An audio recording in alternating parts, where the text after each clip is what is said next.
glad you do your thing. Good. Well, I hope to help you continue it. Okay.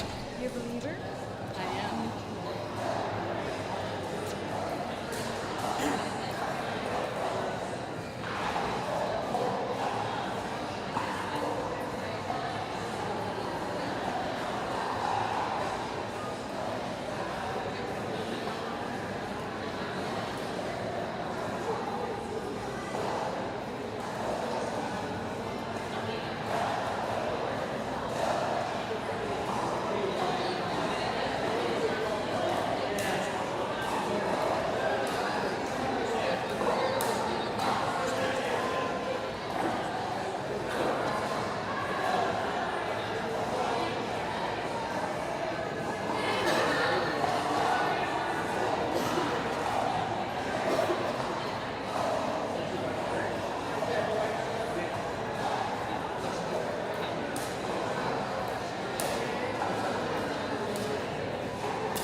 I'm going to grab mine.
have you living too, right?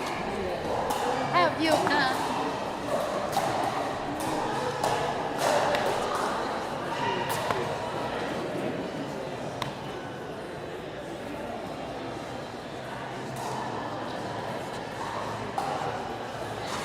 And you circle them.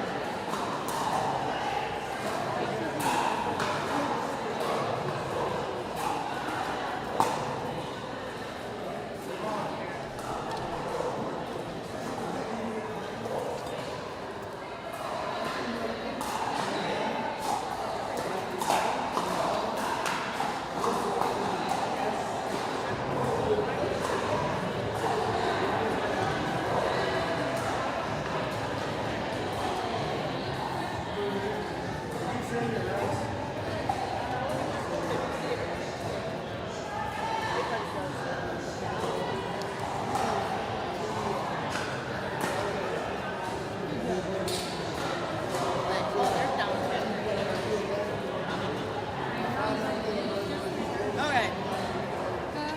That's why we just get friends, and then next time, like, where are you from? Lexington, Kentucky. You're from I am.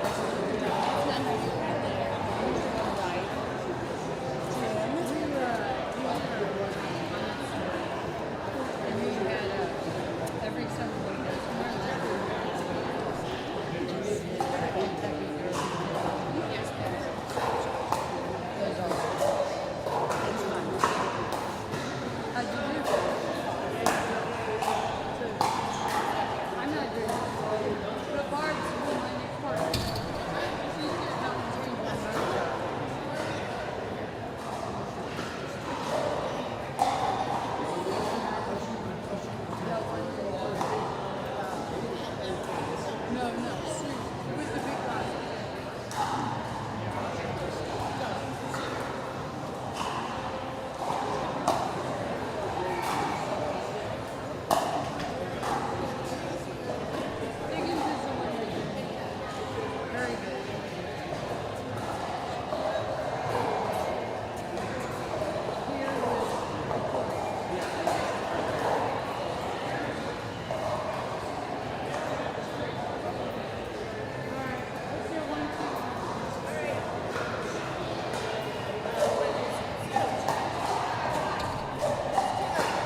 back at it. We are at the Combine for USLPL for our 60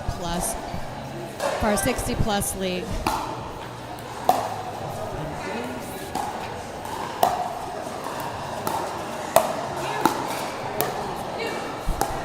And we are here. I think we might be having a little bit of technical difficulties here. 1 second.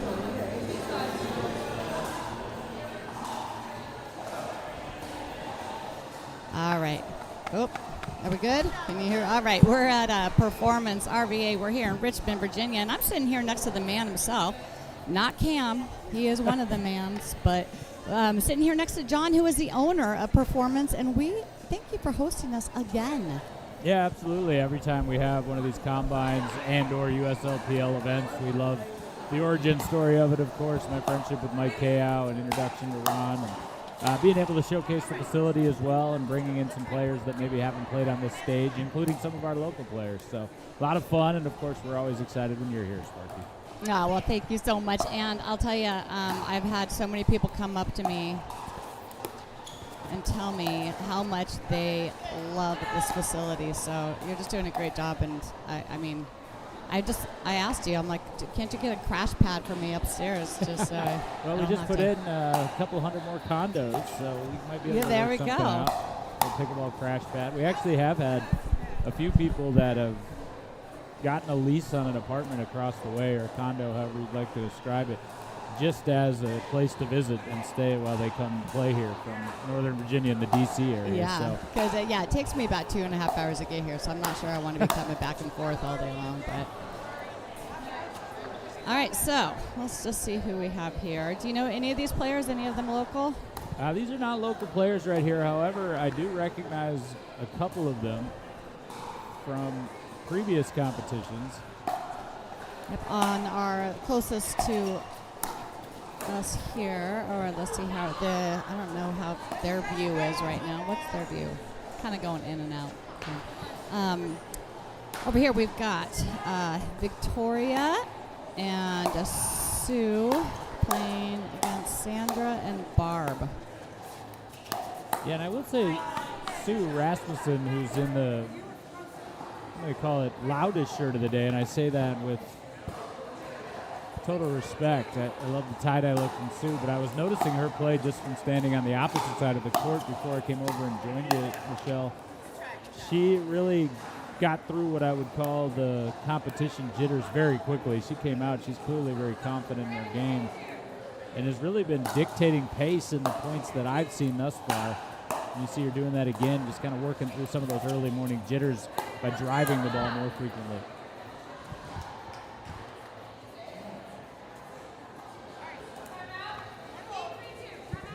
We are playing a straight to 11 format this morning, one timeout per side, and there's going to be one taken. You won't see, I don't believe, a ton of competitive timeouts during these pool round games, but one here, as I was talking about Sue Rasmussen dictating pace, and she's the one with the smile on her face right now because she's certainly been able to do that and force that timeout on the other side. And I think there's a contrast, and you've seen this, Sparky, on the players. They certainly want to win these games, but they're also very conscious of who's floating around, the team owners, this live cast, and all those different things. And you certainly, if you're going to lose or you're going to win, you want to do it displaying what you do well and who you are as a player. But I also think sometimes in this format there's a bit of a rush in the morning to try to show that all on the first handful of points. But then they'll settle in here right about now at about that 45-minute hour mark in their second or third game of the morning. Yeah, and that's such a great point, too, because a lot of these players have not been in this type of a situation where they're trying out in front of owners and also being live streamed with especially with you commentating. They're like, oh my gosh, is John going to be commentating? Yeah, that's why they got up today. Hey, who's that guy? Who's that guy with the multiple Starbucks cups? Right. They get their 3 before you're. See, that's what they may need a couple games and a couple coffees to catch up as well. No, but in actuality, I popped up this morning. Like I said, I love the spirit of this combine. I got rolling last night. Great vibe here. I was just blown away last year, and I know you were here for the entirety of it, but we didn't really know what to expect. Would the players treat it ultra competitively and be tight and not want to socialize and come to the bar and do all those things? And it was immediate. You know, we're seeing what we see right now, which is the competition and people getting to know each other, relationships being formed, and then I would really almost guarantee at this point that by about 1 o'clock we're going to have a whole social horde. I'm going to right. They're going to be standing around because, watching the guys play. Because what you said was certainly valid in that they haven't been in this environment, and that certainly evokes those competitive ambers, but also, you know, just the opportunity to be around folks that maybe from somewhere else in the country that are the best player at their club or one of the top players wherever they may go, and just to be kindred, I think is a lot of fun, and you can almost sense that in the building. I always say that in the facility, not just this one, but competitive facilities. You can sense what type of event it is. Is it a college event? Is it a traditional 3-day tournament? Is it a money ball? You know, and you can just.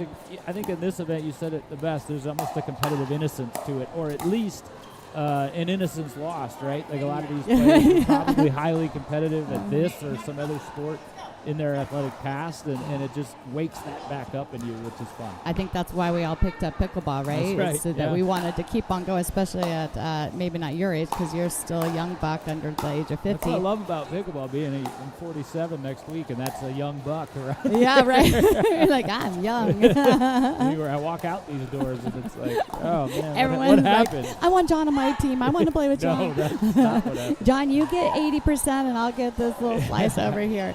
No, you mentioned the types of events, and you have several that you are been hosting, all different types, combine one, but also the collegiate duper events, tournaments, correct? It looks like we got a win there. And that was the origin for Performance Productions, where we present from today. Of course, coming off my broadcasting background and blending that experience in college athletics, but like a lot of things in pickleball, that just was shot out of a cannon, you know, at the beginning of Duper College, which now the Collegiate Pickleball Tour, looking for venues, not on a high budget. We were just opening in the process. We decided to do a one-day college event, and it just blossomed into this relationship where I'll call nationals for them this year for the 5th time. That's amazing. Incredibly. But yeah, this event, this combine, really is the only event, to your point, that I've seen mimic the energy in the building of those. You know, you can't really mimic the youth right. enthusiasm. Or I should say, you can't mimic the youth, but you can mimic the enthusiasm. Yeah. And this one much higher in terms of, you know, noise and people cheering for each other than I think sometimes you see in that conventional just gender or mixed doubles format. 100%. And I think, you know, that's what we love about USLPL is that it is a team event. So this is just kind of almost practice for that. Even the people, you know, I was here last year, even within your own pod, you start to bond with those players, and then when they go to a different pod the second day, you're cheering them on, and and you made this point earlier. You're meeting people from other areas. I felt like that.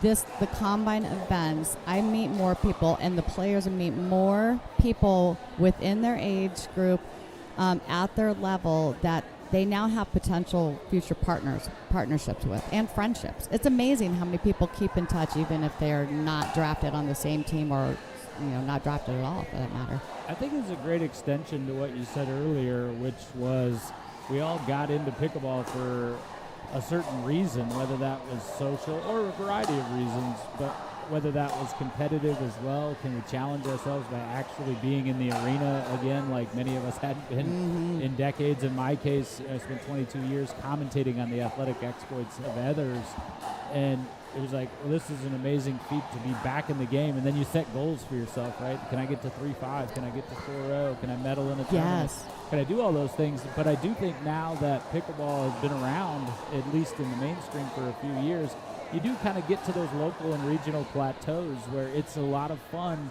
to see how you hold up in terms of how do you handle pressure, how does your style travel, and then once you see that it does, you know, in these morning pods, you're like, wow, you know, this person's from across the country, but they play just like me, or that works at my local club, and it's not working here. I think it wakes that up even a bit more to a long way of saying it's just a new frontier for your own personal competition. And I think that breeds, again, to your point, to a lot of camaraderie. Yes, and what I think is interesting too is which players, you can tell the players who play within their own group all the time and they don't expand, because playing against different styles and different people, and you mentioned this about, okay, I play against this person and from a different area, and can I handle what they can bring? And but you have to practice that. I mean, you can't just expect to walk into an environment like this or a combine, and if you haven't been practicing against different styles of play and putting yourself out there, and a lot of times it's uncomfortable, right? And a drop in at a court an hour away against people you've never played with before, that's good practice for an environment like this where you're playing against, on the fly, you've got to figure out what's happening on the other side of the court. Yeah, and I love that. Again, this format will breed all of that. And maybe one thing that you say that you're using as a tactic in one game completely flips in a scramble format because the person you were playing off of, your partner, then becomes your opponent. So A, they know what you were doing, and B, maybe their game is different in terms of how they defense that or how they try to dictate the pace of the game. So, yeah, I totally agree. I love the fact you can't just come out here and bang the ball. You also can't come out here and just drop the ball. It's got to be a variety. It's got to be change of pace. And then ultimately, it's a great thing. You can get that confidence going and feel like you're playing fantastically, and you are. But also, this is the best of the best, and you know that you have to keep going to earn one of those coveted spots, particularly in a fledgling aspect of the league like 60-plus. It's a brand new thing, and I remember that from 50-plus last year. It's like, wow, I played really, really well and didn't get drafted, but then it allows you something to go back to and strive for the next year. We've got a lot of repeat players, I know, back here in Richmond this year, and that's so fun. They recognize me from over there, and are you going to buy me drinks again this year? And it's like, I guess, times are okay. But also, I was this close last year, and I love that aspect because it breeds those that played and know what it's like to be on the circuit, and then those that are also gotten to know them and have probably been texting to, and WhatsApping and whatever the case may be about how badly they want to be there. Yeah, it is true. I've heard from people that keep in touch and have actually played with some of the people from the combine, even ones that were not drafted, are playing with people that were drafted in tournaments now. That's how competitive it was last year. Those that were drafted and those that were not. It was such a fine line there. It will be extremely exciting to see how it all plays out this year, because another factor is that a lot of these players, they were drafted last year, but the competition is going to be tougher. Not everyone who was on a team last year will make a team this year. No, absolutely not. And it's just like any sport that's blossoming, the more people that come into it, the more talent that's in there. And we like to say 4-0 is the new 3-5. Right. Tournaments, you look back at what used to win a 3-5 event or what used to win a 4-0 event, and it's essentially a half point, regardless of what rating system you're using, primarily duper in terms of that. And like I said, those goals, it's a good moving target. I think sometimes people use the term moving target as in a negative context, but in actuality it's fun because it continues to raise the bar. You see that on the pro tours as well, and it's getting younger, and some of the OGs are getting challenged, and that's what the sport needs. And that, you can extrapolate that through all levels of it, and that's what I love, because that competition is there. Like, take me, for example. You mentioned my age earlier. In my mid-40s. And we're not going to mention my age, by the way, okay? For the record. But I entered the sport in early to mid-40s and said, I'm not going to be on the PPA tour, obviously, but being a senior pro, and at that point I think I had 7 years to get to 50 was an obtainable goal. And so even though I'm not of the required age to play, I'm going to fill in with some of the 50-plus players on Saturday just to round out some games. And what a great barometer just for me and fun to just be like, hey, even if, something happens and I'm not there when I'm 50, the opportunity, and I'm looking around seeing some of our local players challenging themselves in this format, and I'm just so proud of them to rise to that task, and I'm sure we'll have some of them on this show court. Yeah, this should actually be a good match here. Yeah, this is one of my tournament partners serving right here, Shanta Williams. She's amazing. I've played in tournaments against her before. She's always a challenge. Yeah, she's just a phenomenal person. Trains most days here. So friendly. off the court. I Watch call her out. the little killer on the court, and that is her style. Just coming straight at you. And what I've liked from Leiden thus far, she has not backed off the line whatsoever. Right. She stood in there. Obviously, that was easy when she had Sue Rasmussen, who was kind of dictating and setting her up. It's going to be interesting to see how she fares with a new partner. And that is Leiden with her back to you there in the white. Yeah, Leiden, she actually was at one of our combine events, pre-combine events, and she was one of the strongest players there. And as I'm watching her today, she is hanging with even stronger talent, and she's right in there with them. Yeah, I would say if I had one word to describe her game, I would say solid. Yeah. A great block. It's like right Wow. there. And Yeah. a solid There. fist pump also. I love that. That was the form over pace, right? She didn't go up and overswing on that backhand flick and perfect spot. And then you see some looser shots like that where I guarantee in the home game that shot is not missed that often. This is right now where we're there.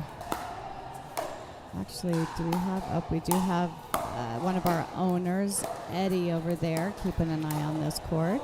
Yeah.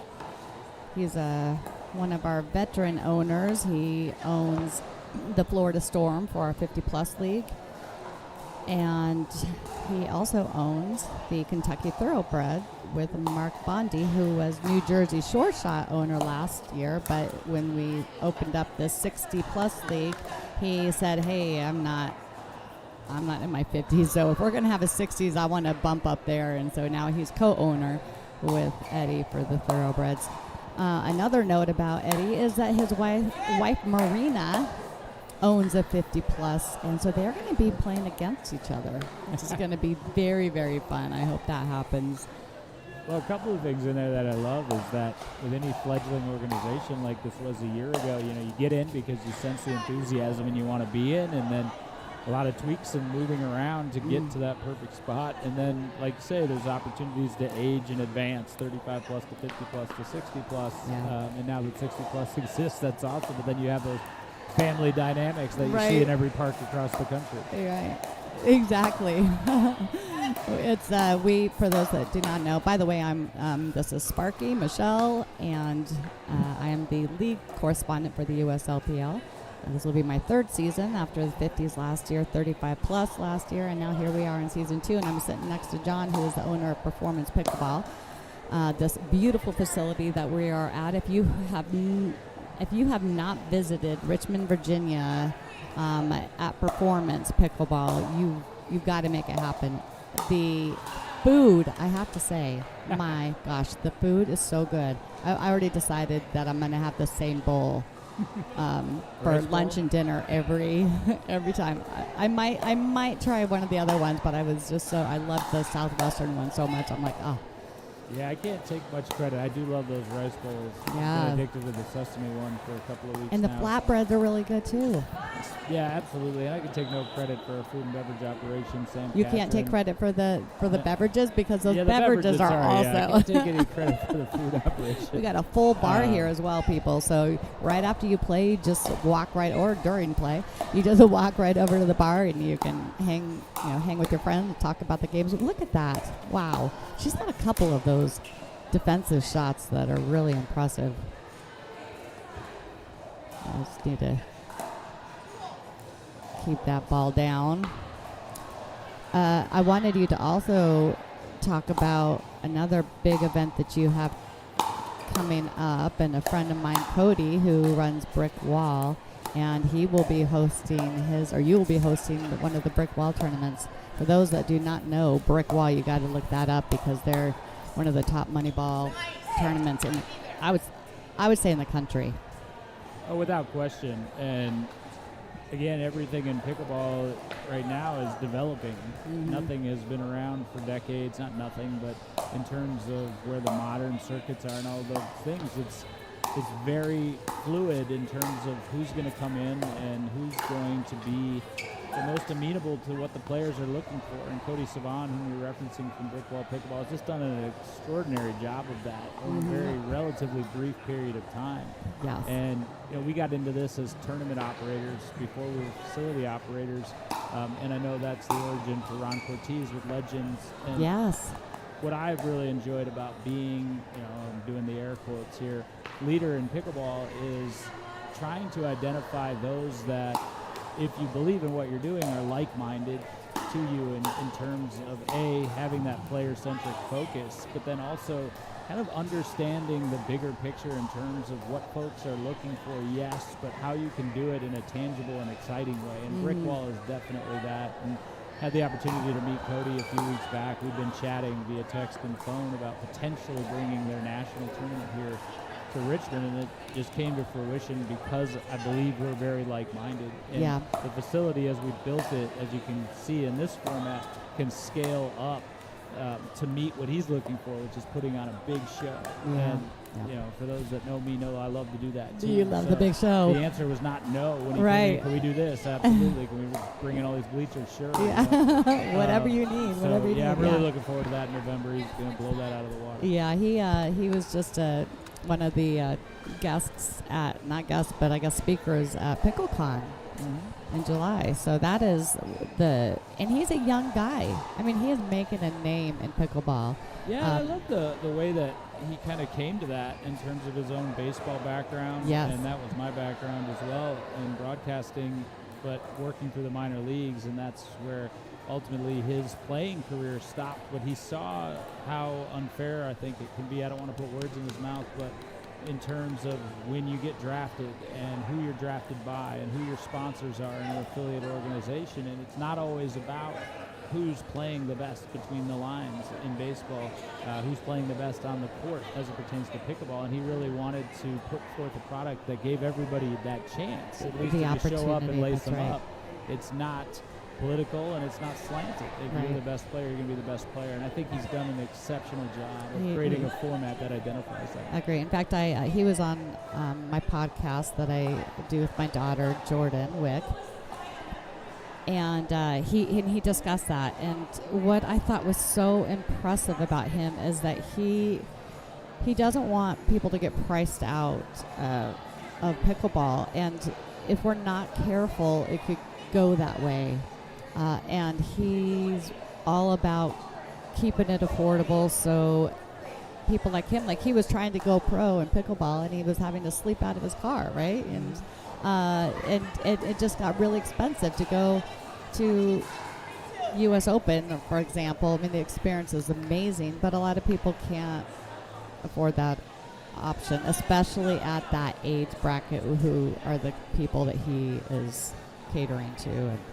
And so he's just done a good job about keeping it affordable, letting as many players and people into the sport, and not letting money be what holds them back. Well, and giving an opportunity for those that aren't necessarily in the top 40 in the world, that were the only ones that were making any money, in the top 10 to make a living wage. And people are like, oh, you're in pickleball, you can't say that, that's a negative.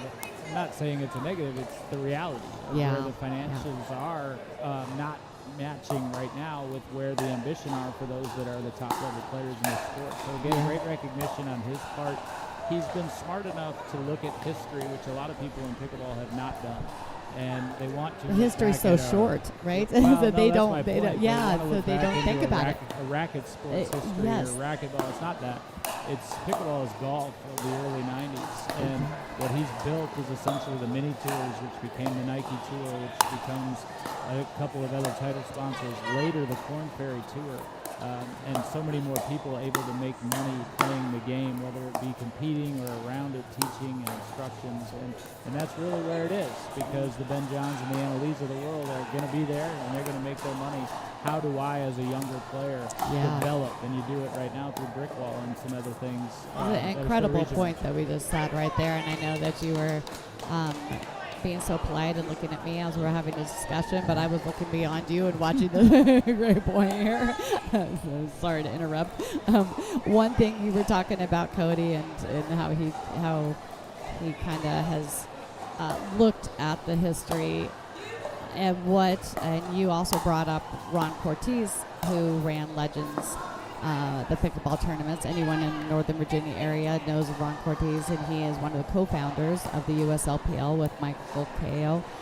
And he was so open, knowing that things were changing, looking at the landscape, and then finding other opportunities and other ways to grow the sport. And so he's really adapted well to what the players are wanting, and recognizing that. And another great point, just a lot of You have solid defense from yeah, Leiden that both they were talking teams. about. You mentioned Shanta's going to keep coming forward, and sometimes to her detriment. yeah. But I do like the fact that she was attempting to keep the pressure up, but sometimes that defense is unrelenting. Right. All right. You can't play defense the whole time. But, that's my game. I'm like all about the defense, and unfortunately I can never get to the point where I put it away. Whoopsies, middle solves a riddle. Okay. Yeah, but particularly in this combine format, I mean, these ladies obviously haven't played together. So Yeah, that's a smart strategic move to just be hitting that middle, making people early in figure it out. Any tournament in my True. mind is always good, but particularly, in the combine meeting. But I did want to add to what you were talking about with Ron, because it's important. Ooh, another one right down the middle. Fast-paced and growth in terms of this sport, and he was one of the OGs, as we say, Yes. in the tournament market, and built such a phenomenal community and legends, but also was wise enough to see, as we did, about 2 years ago, that tournament landscape was changing. It had changed from temp courts and some of those adaptive facilities to things like this, but then also it's becoming so saturated, and people were taking away certain aspects through other competitive opportunities, that it wasn't going to be the same in 2026 as it was in 2024. And Ron has dropped some of that nostalgia of just trying to maintain everything you've done, to your point, to try to grow along with it, and then has the privilege, because, again, one of the leaders and founders of it, to lead towards that. And that's why this pairing I love. Makes a lot of sense. Yeah. And Mike Kao, you mentioned, great friend, tournament playing partner of me, teaching pro here at Performance, happens to be local. I know his friendship with Ron is just really kind of the crux that drives this. Wow. But certainly that mentality, we talk every week about what's next. Yes. And we don't put things on the schedule more than 6 months out, because Smart. we don't know, Right. good or bad. And again, to your point, it's because pickleball is still in its infancy as a sport, but it is. I feel like it is changing so fast, and if you don't embrace those changes, if you don't embrace what players are saying they want, then you're gonna be left behind. Another medal.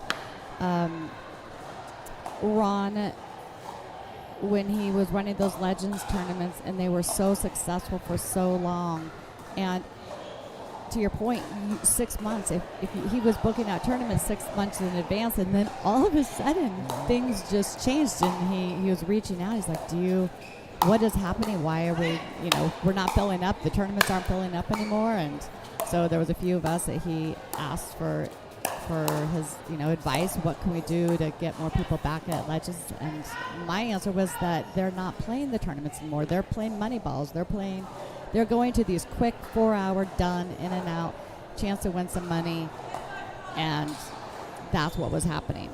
Yeah, and you're absolutely right, for one. And they could say us, like Ron, he was in Northern Virginia for the most Yes, part. but you We're were in running Central it here, Virginia, same thing, and then right? Jim and Jackie did a tremendous job in the Virginia Beach area, that Tidewater area, just in terms of the state of Virginia, and still continue to do so. But you look at our facility schedule, for example. We were going to host one of the Legends tournaments last year, but we did host 12 tournaments and had them all in a series, one a month between here and our other facility. And obviously that's a heavy lift for your staff, both So what did you do and to get that? F&B. But hold on one second. The point is, last year 12 tournaments, this year 3. Oh in my terms of our gosh. own running of tournaments, but the same number of events. Whereas this would be another one. As we were talking about, Cody Saddam, Brickwall coming in, Duper Super Regional, and the Collegiate Pickleball Tour, LFG tournaments coming in to run one, potentially Kamohana Pickleball. just allowing other people that are doing those things just as well to come in and partner. And that's been the biggest key as pickleball advances through that infancy. Is it's not the Wild West anymore. Now it's who can I partner with, who can be my allies, who are like-minded. Doesn't mean that we all have all the answers. None of us really do. It's like I've got answers 1 through 3. Can you help me with 4 through 6? Yeah. You know, and then you're cheating on your middle school math test. That's fine. Yeah, and I think to your point, finding those partners, those partnerships where we can adapt and you guys have been doing a phenomenal job here. You've got some great events coming in. It's like USLPL, and we'll be here with the 50 plus starting Friday evening, and it's just, really hopefully we're going that. to just have a big full house for you, and just. Yeah, it's going to be a great thing, and one of the reasons why USLPL is here is because we understood that. Like, our business model is how does the athletic area of our facility support the non-athletic, the restaurant side, the event side, and vice versa. How can we throw fun social events that also bleed out onto the courts? And this is the perfect marriage for that, because a lot of venues, I think, get tied up, and we're going to charge this ridiculous per-day rental fee. And you just nailed it on the head. I'm thinking I'm going to get 5 straight days of awesome people filling up the bar and restaurant. It'll be a phenomenal vibe. Obviously, we'll sense that on the cash register. Supposed to say cash register, the point-of-sale system. And then able to do things like the live stream and all those different things. And, how many people hear and see you, Michele, throughout the course of the weekend, and then they're like, where's that place? We'd love to have an event there. So I think sometimes it takes that broader lens to see how special events can be. But then as a facility operator, I have to say it's funny, I left last night feeling very good. I knew what this was going to be. I knew what energy this was going to be. But we ran our second ever trivia night. I heard that last night. I wanted to yell out a couple answers here and there, but and I was just, the 40 or so people that showed up to play that. These facilities, as we see them struggling a bit throughout the country, you definitely have to plug in those holes. Bingo night, we're going to have Texas Hold'em, and every bit is just as important as big clinics, individual lessons. It really becomes this nuanced thing. But and when you can have have the space these big to do it.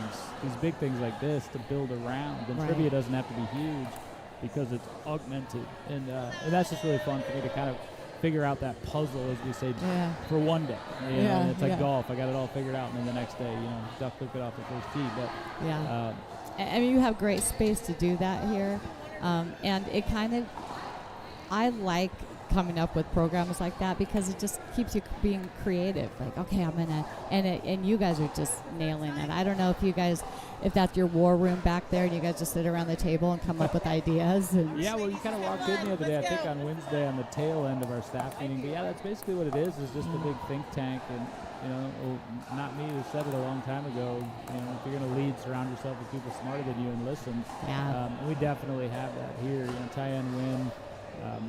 Has worked with Ron extensively in the past.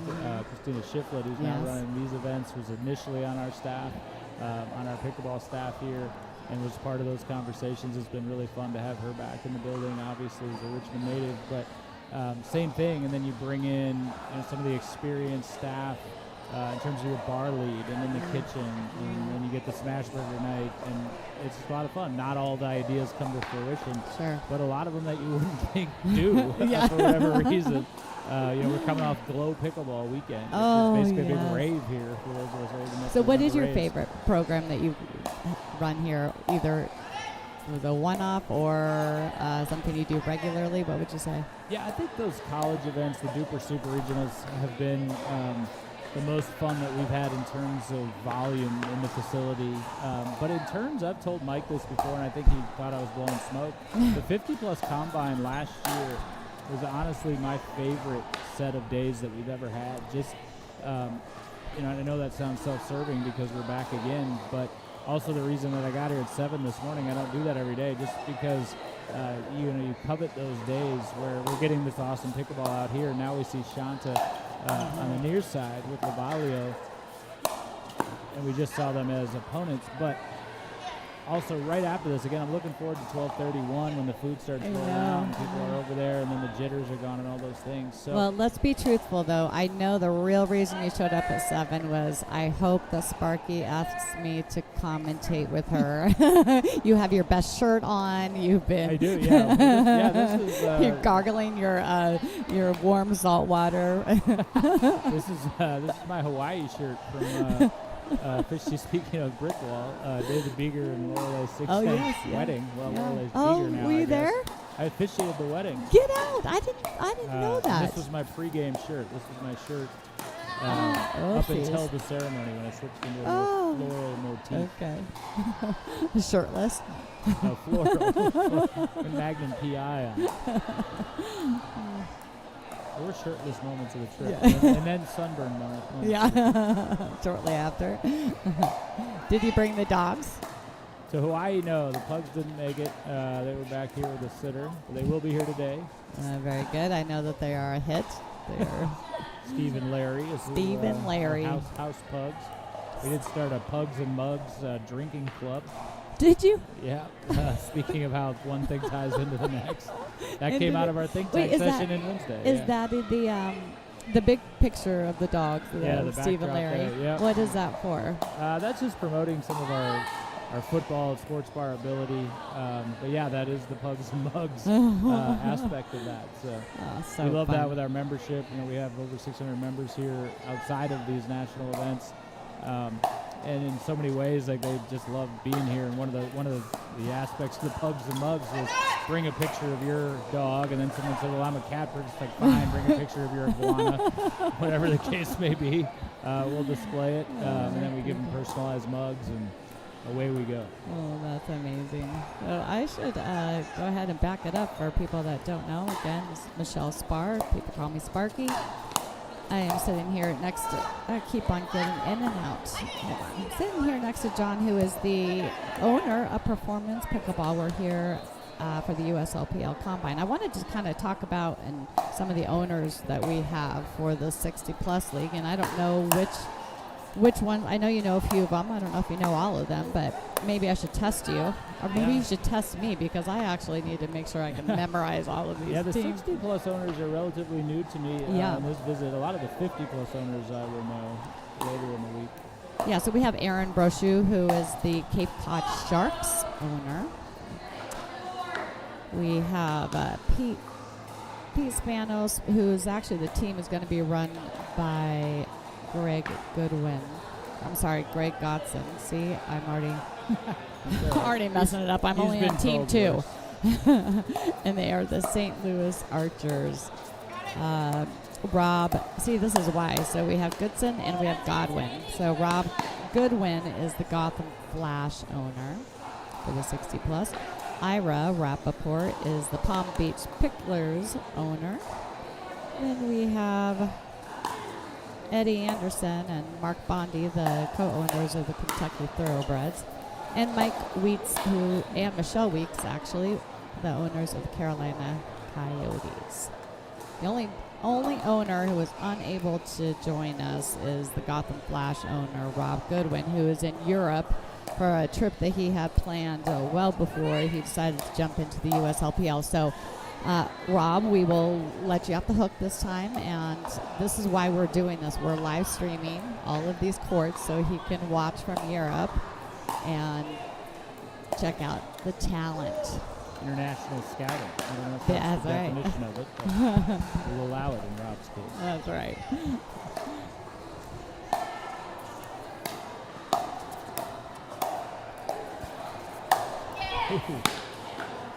This game has been outstanding. Both these That's a good teams start. pivoting from defense to offense midpoint quite a bit.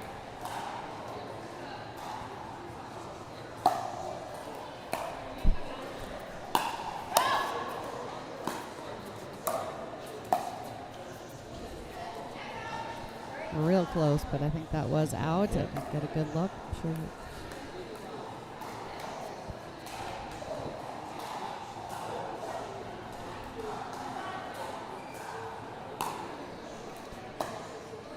Other than Shantae, do you know any? Or Shanta, right? Shanta. Shanta, yep. Shanta. I have to. every time when I met her and I played against her, but her first name is very long. I wouldn't know how to say it. Do you know how to say her whole first name? Shantacone. See, very long, but really it's not that hard, but I still... Yeah, hers is one of those that actually looks just how it is spelled. But to your point, that's Phonetically, often not yeah. the case. But I only Yeah. know that from announcing medal ceremonies here, and she's a lot of times on the podium. Yeah.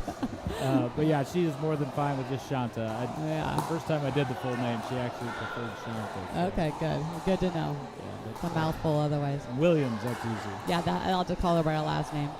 But no, Shanta, I was shocked actually. I saw her name. I knew she was playing, but I didn't realize she was 60 plus.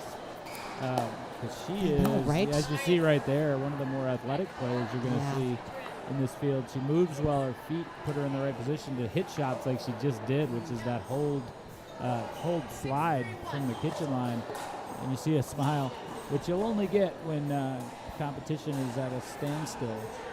We played together in a tournament one time, and she said all week, she said, just take a timeout and settle me down if I get too high. And I said, okay. So we lost the serve off the 1-2 system. They served, we lost the point. I took a timeout.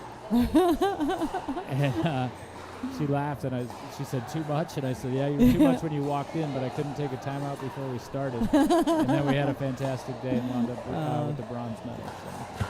Congratulations on that. That's a good one. Yeah, she is very, very talented. I enjoy watching her play. Did you know what her background is? Does she come from tennis, or do you know where her I'm sport? not actually sure about that. You would imagine just in the way in which she manipulates her paddle. I would think so. That would be my guess as well. At Some least sort some of racket competition for. background for sure. But you see her playing with Lavalio. I definitely recognize her from some other competitions. She is. You can start to see now here. We've been at it for almost an hour and a half. People are settling in. I think we're really starting to see their legitimate games.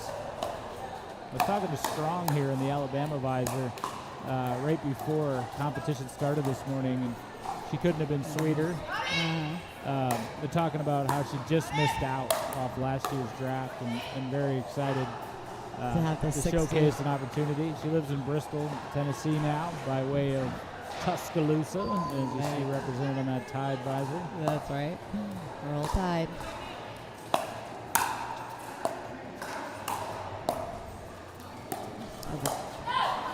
Good reset there.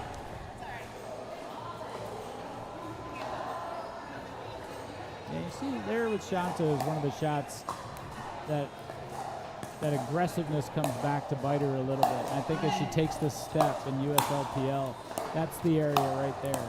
And the best news for her is it's the easiest thing to correct, is to not do something.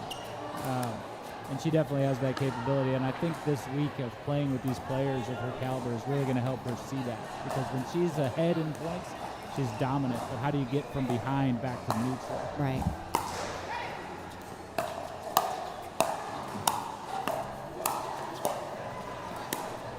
Perfect example right there. Back-to-back resets on mildly attackable balls, yellow zone balls, but the back-to-back resets earn the point anyway with the change of pace. And I like the way Lavalio and Shanta are playing together here. Going to lead to a timeout on that cue. They are really, I think, chemistry-wise, playing the same style, which sometimes is difficult to do. Yeah, and yet it's working for them. But a lot of times, you know this with the team owners, they're also looking for on-court personality and how you pick up your 100%. partners and how are you going to work within the team concept. How do you look in the logo? Right. No, I'm just kidding. Does it match your That's skin the tone? That's the tie-breaking factor. Right. Yeah, how will they look in Seafoam? Yeah, I'm right. not sure. Yeah, no, to your Just point, all of it, exactly. though. You definitely Yeah. don't want to show your backside during a competition like this. Throw your paddle. I saw that. I actually saw some of that without the paddle throw last year, and with someone who was a really, really strong player, did not get drafted, and I was like, I know exactly why. It just how that person was with their partner was not impressive. And so when I talked to the owners, I said, what were you looking for, or what are you looking for when you're drafting? And they said, of course, skill. is important, but more important was this is a team sport. It's not just you and your partner, and so they want to find people who will be good team players, supportive of their partner. And so if I gave some advice, any advice to any of the potential players or players trying out at the Combine this week, it would be supportive, paddle taps, right? Make sure that you're showing that you'd be a good team player and an asset to the format that USLPL provides.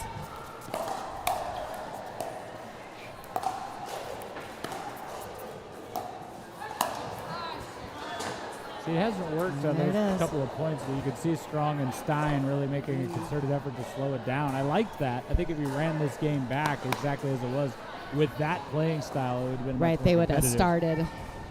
started with that. All right, we're gonna let John step away for a minute and be. And I'll be right back with you, so don't go far.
I don't care that either.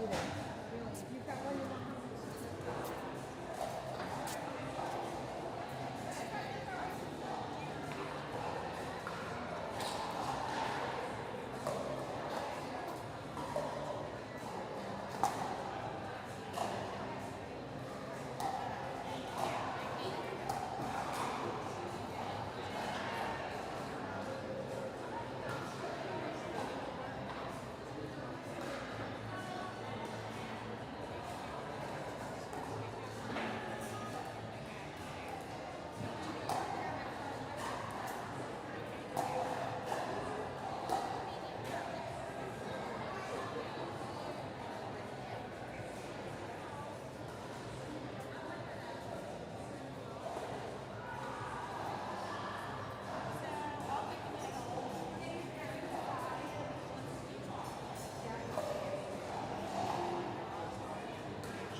Okay, I got it.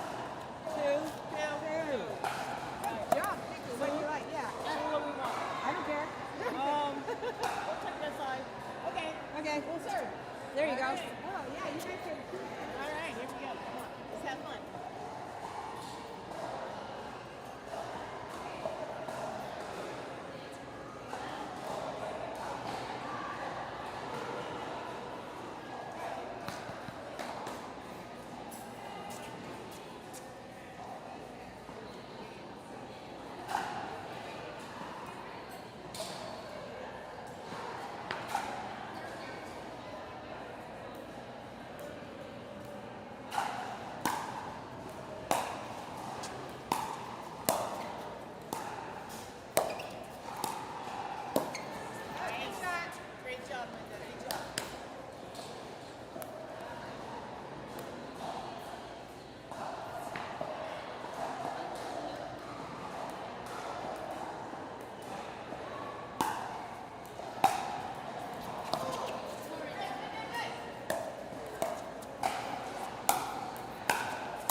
6-3-1. All right.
good too. You're great too. Oh my God.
quick announcement. Lunch will be served shortly over where the banner is. Lunch will be served shortly over the banner. Thank you.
Hey everybody, this is Michele Spahr, and I'm sitting next to Luke, who's going to be my co-host for a second. Hey Luke, you want to say hi to everybody? Hi everybody. What do you think about this pickleball you're seeing here today for the USLPL? It looks really awesome to see all the older people get to play and have some fun playing with people their age. Very good. That's a really good point, Luke. Tell me this too. So you work here. And what is your job here at Performance Pickleball? My job is to make sure all the courts are clean and tell everybody what courts they are and make sure they have any questions and have a great time here at Performance Pickleball. You are like a walking advertisement. I mean, that is a really well said. What do you like best about Performance? What I like best about the Performance is see everyone here having the best time of their life playing the sport they love, of pickleball. Very good. Now, my last question for you. Are you ready? Tell everybody about your tournaments that you've played. You play in tournaments, right? Yes, so the tournaments I played in was the 804 Open. I played in a bunch of charity tournaments, helping in and just playing for fun and having everyone, trying to beat everyone and having the best time of my life playing pickleball. And who's your favorite partner to play with? My favorite partner to play with would be, for fun, will be with my dad, because he can help me get better and try to go all the way to be professional. That is a good answer. You always have to say your dad, okay? That's the rule, right? Just Yeah. kidding. You don't have to. Okay, and then I said it was the last question, but I have one more. You have a tournament coming up, but it's, what is it called? The performance, where there's lots of different activities? Yeah, so this on Sunday, August 23rd, there will be a tournament called the Performance Cup, where you get to play a lot of fun activities and try to beat everyone and try to get first place so you can win a trophy. A trophy, and it's not just pickleball, is it? No, it's pickleball, ping pong, foosball, cornhole, and beer pong. Whoa, I hope you've been practicing all of those except for the beer pong. Yeah, and it's going to be so much fun. So if you are around, sign up and have some fun. And have some fun, everybody. That is coming from Luke. So do make sure you pay attention and do what he says, which is come out to Performance Pickleball and have some fun. All right, Luke. Thanks for jumping on with me. Great job. We'll be back with some men's action here shortly. Thanks, everybody.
here it comes. Your feet, you don't do shit. Yeah. And then it totally jams. You see, all I had to do is take a step back or a step in, and instead I just stayed there with my feet and shoes.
Yeah, friend. Oh yeah? Okay. Well, bring it then. Say you're on the other side of the net. Then feel free to take the time off. Oh yeah? Yeah. Yeah. Look, see you this afternoon.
think you're the tallest. What are you, 6'4"? I'm low. Side. Back up a little.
Yeah. Thank you.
say.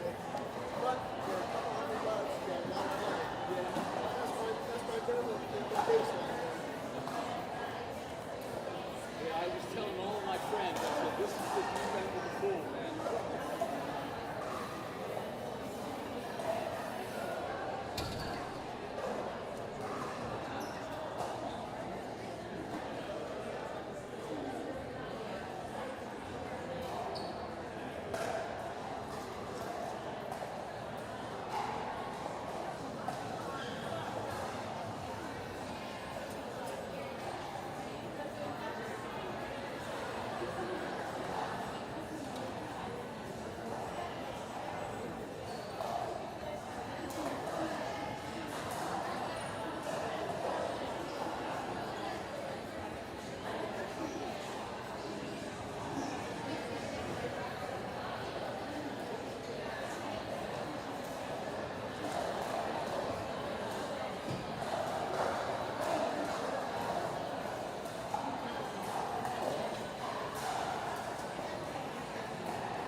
Thank you, everybody, for coming out tonight today. So it's going to be awesome competition.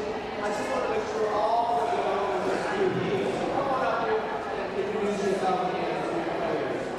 There are some that didn't day yesterday, so we want to make sure you guys can be there.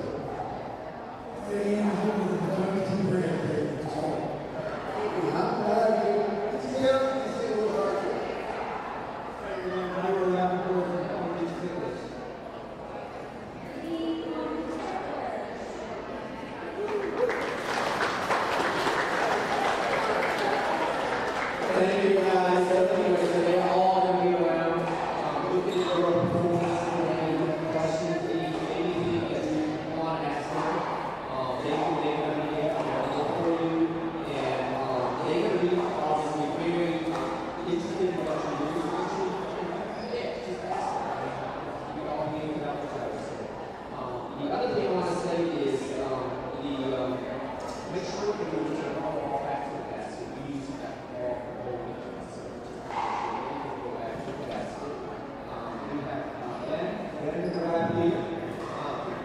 Anything that you want to go over before we start? Another example of Jay, because there, we won't need to go around, any questions you might have, we will not be called, we are not out of the game, we are not the calls on the sideline. Now, if you want to look at this, the head back, and you come and represent, and you think they're our opponent or whatever, we will get that game, but we will not be taking calls on the side. You want to there? All right, thank you. Thank you, and we have Christina, the permit of activity here. She's going to go over and talk about the years ago.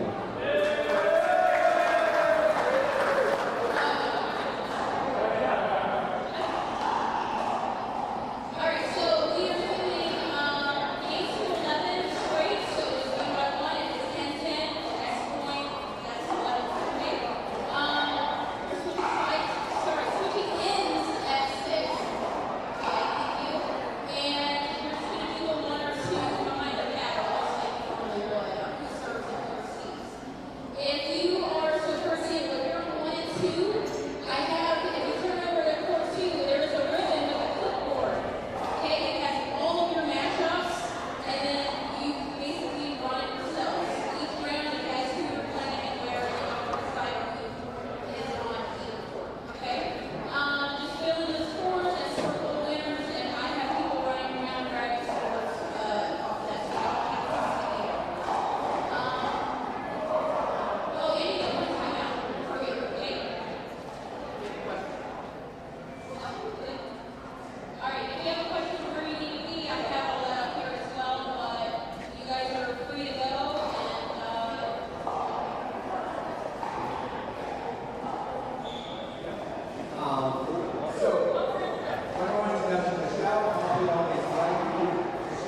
Hey everybody, we are back. I apologize for that. We had some technical difficulties. Our internet went down. Something was out of our control, but we got it going again. So I'm back with you, and I will see if I can't catch a score for you here for those that are fan of these 4 talented 60-plus players that are out on the court. I say 60-plus players, but anyone who knows these 4 and pretty much anyone here this weekend knows that they could hang with anyone, regardless of age. All right, let's see.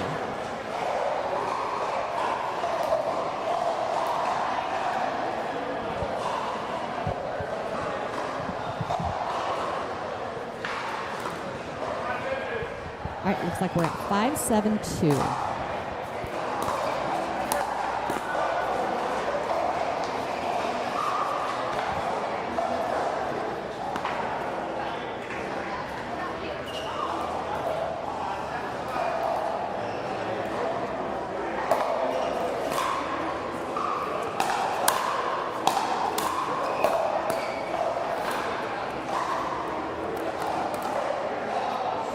Good play going on right now.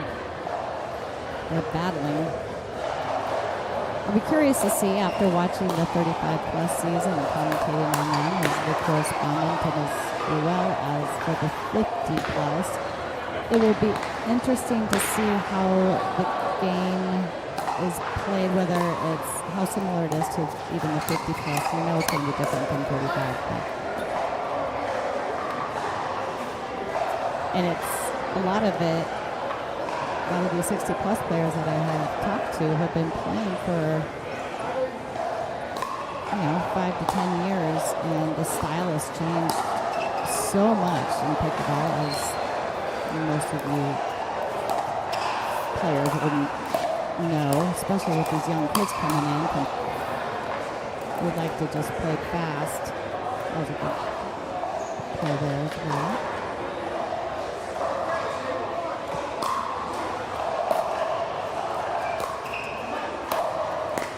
Oh, good snag. Great defense. Oh gosh, I thought that was in real close.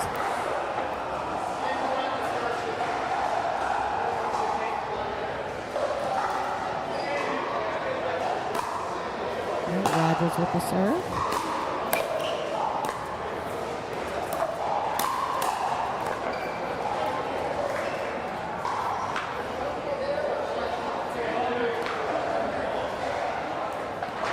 Side out. On Greg's paddle. Good whip there by Jonathan.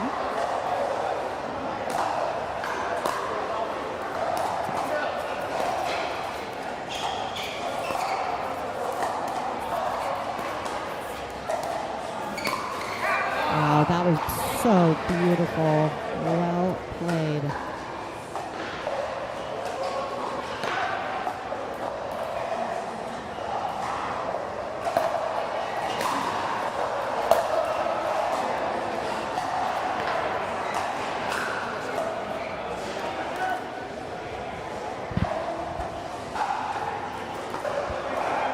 Right, we're at 69-1.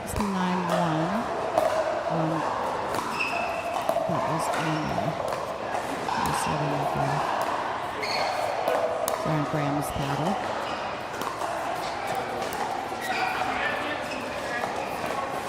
Oh, run it down. Impressive, but excellent lob.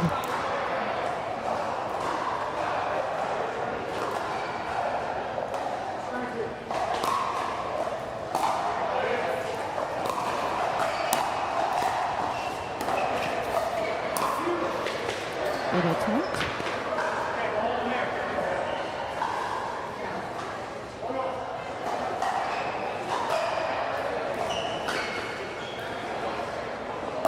All right, 9-6-1.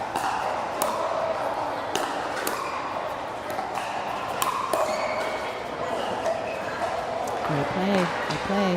I'm seeing a lot more drives on that third and even the fifth ball. And on that one, it paid off.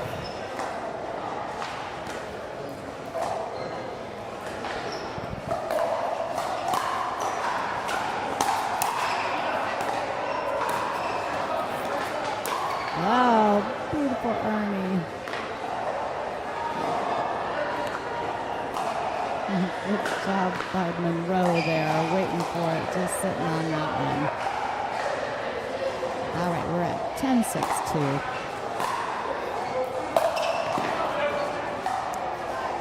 All right, fouls out, gives them another chance.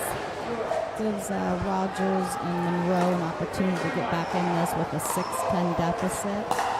But the door has been left open. For third, see a much different game happening over here. Ooh, that was nice. That was in. That was 6-10-2 on Monroe's paddle.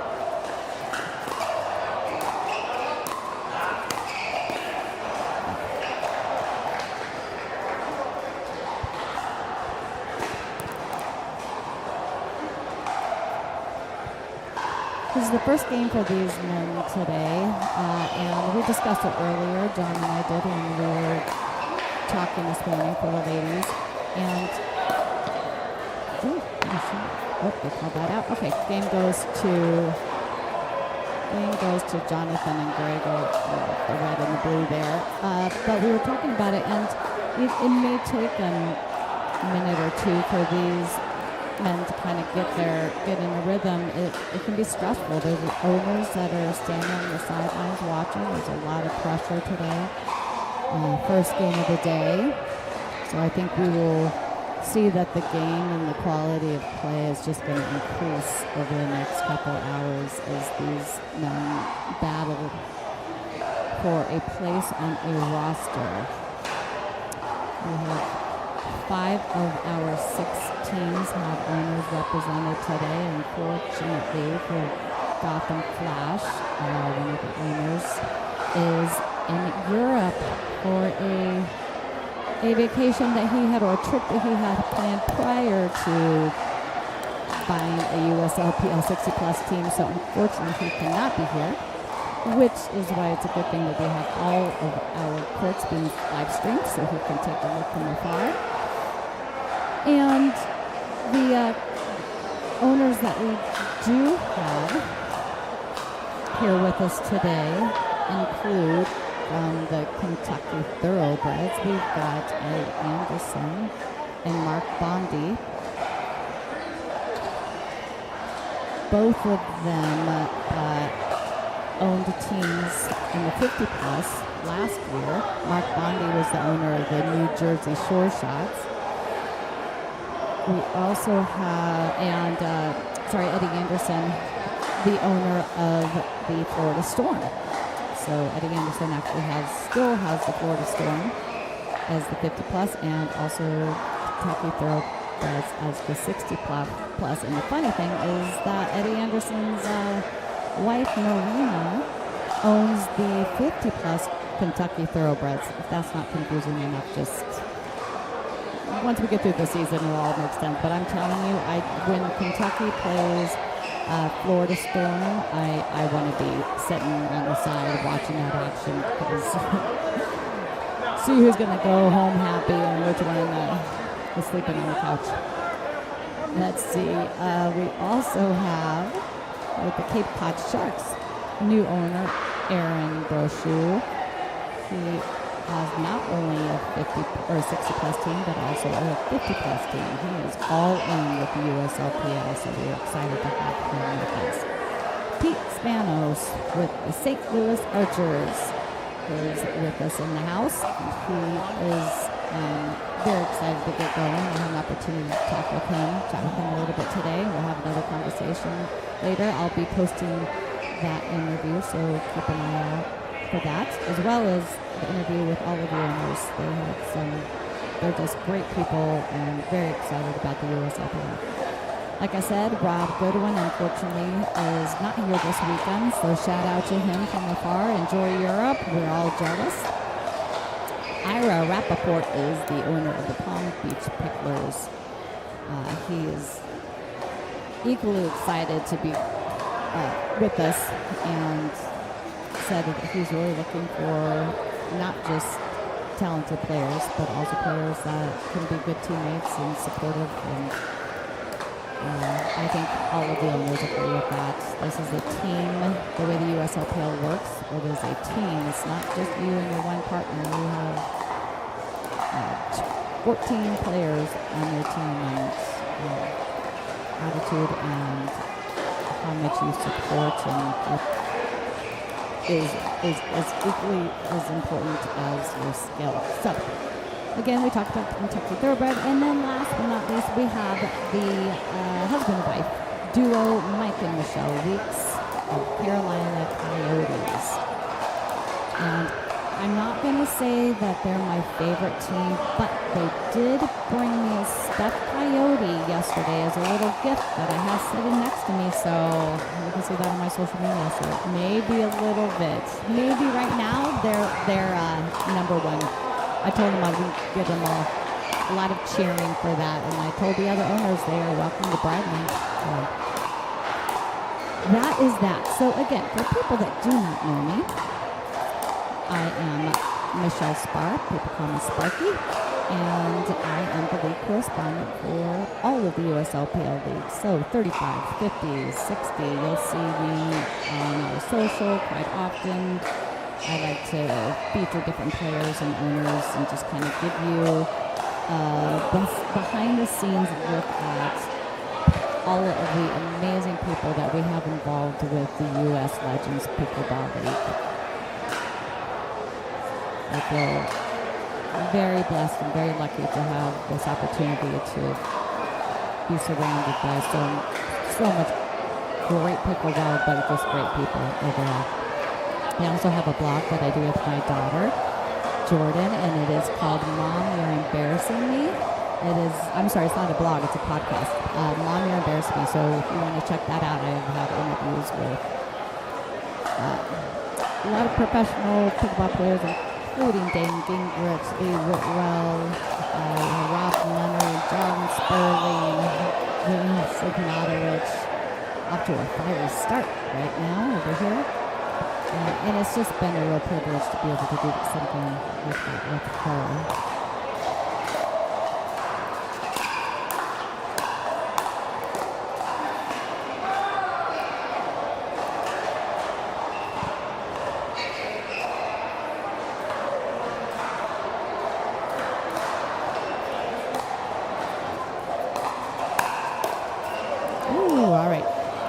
Blue shirt. We have Greg, his partner is Randall, and they are playing against Edward and Jonathan. Edward, let's see if I was going to say with the red shirt, but I guess, okay, without the hat. How about that? Edward without the hat, Jonathan with the hat. And we had a miss-serve there, so we're on number 2, I think. It's a 1-2 if I heard correctly.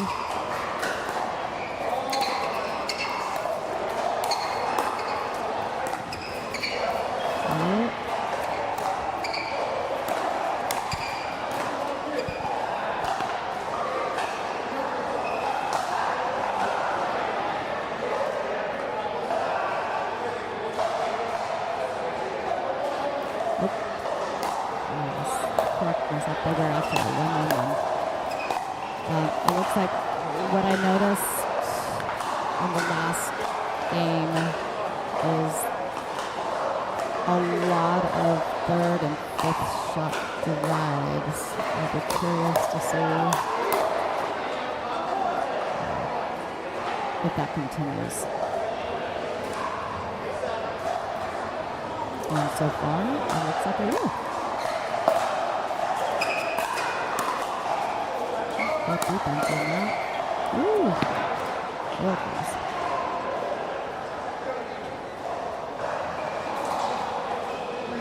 You know, a lot of debate by players and coaches about Do we want to see drives on every third and fifth, or do we want to see that the players can do something different, dropping that third, or at least dropping that fifth? But I will say, if it's working, and until it isn't, I guess do whatever feels most comfortable to you. Case in point right there, you got to drive on that third, follow up, put away by your partner.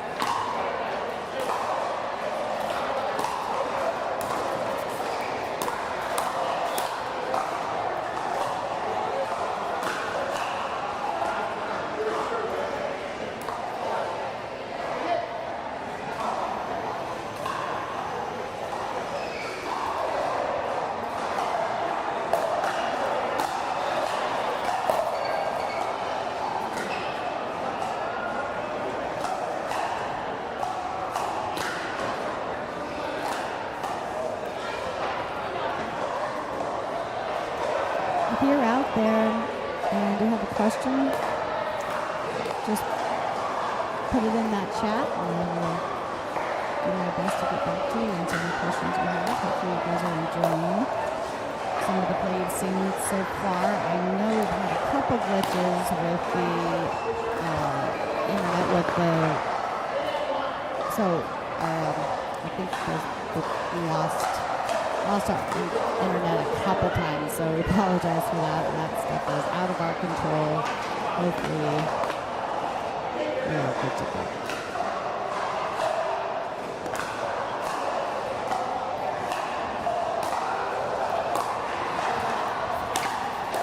I had a great co-host earlier, which I'm going to have him jump on with me a little bit later today. His name is Luke. Luke is he's a great player over here at Performance, and also, impressive defense. I thought that one was put away a while ago. Anyways, Luke works here at Performance, and when he jumps on with me, I'll have him let you know what he does. He does a lot of important jobs around here, so shout out to Luke.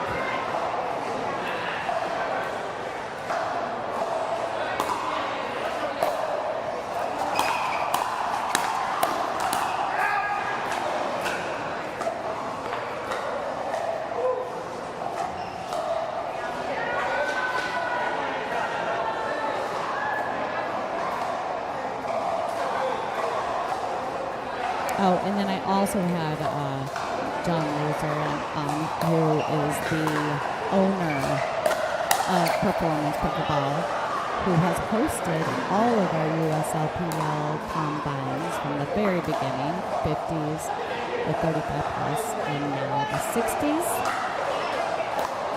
So thank you, John, who was on earlier, but I think I'm going with Luke.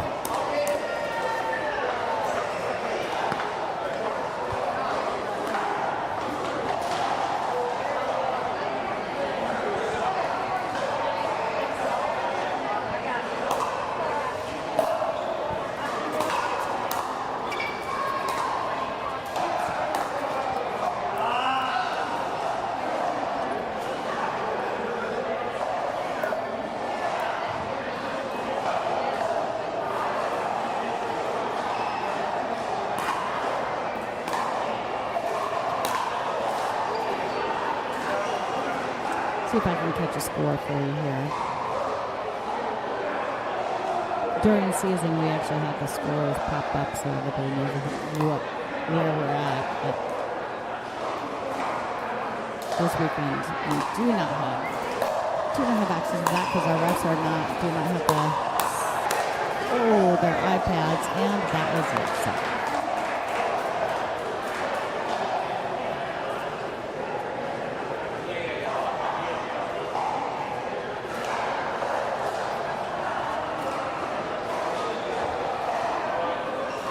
So the win there goes to Greg and Randy.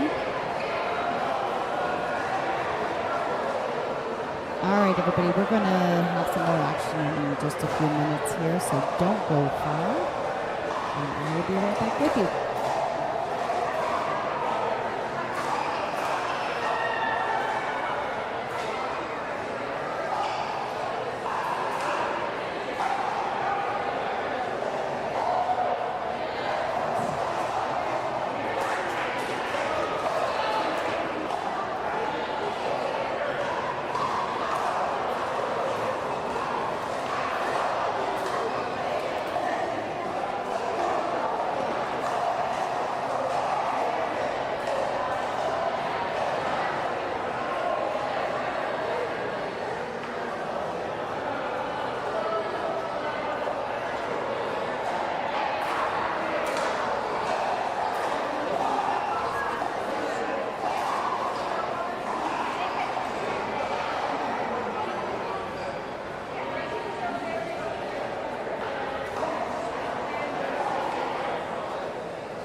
All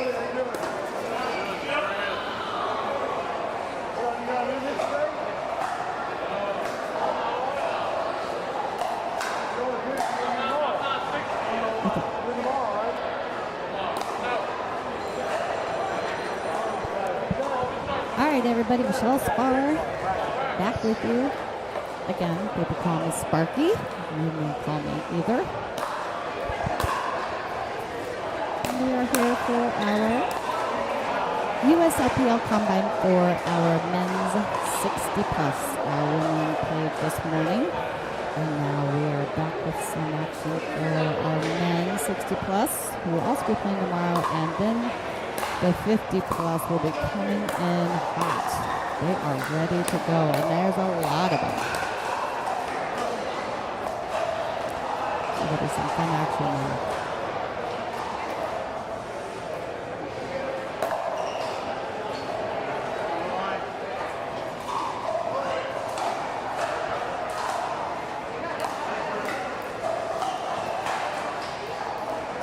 All right, the two guys in the red, the partners that are playing together. We got OB, my buddy OB right there, playing with Edward against Jonathan and James. Jonathan is in the red with the hat on. James, the only one not in red, easy to remember.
They hung in there. They got out of that one somehow.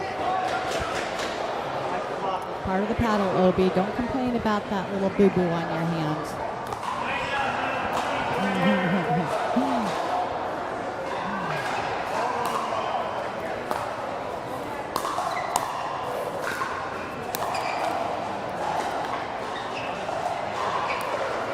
Let me see if I can catch a score for you here. Nope, can't hear that one. Ooh, got lucky. Got lucky.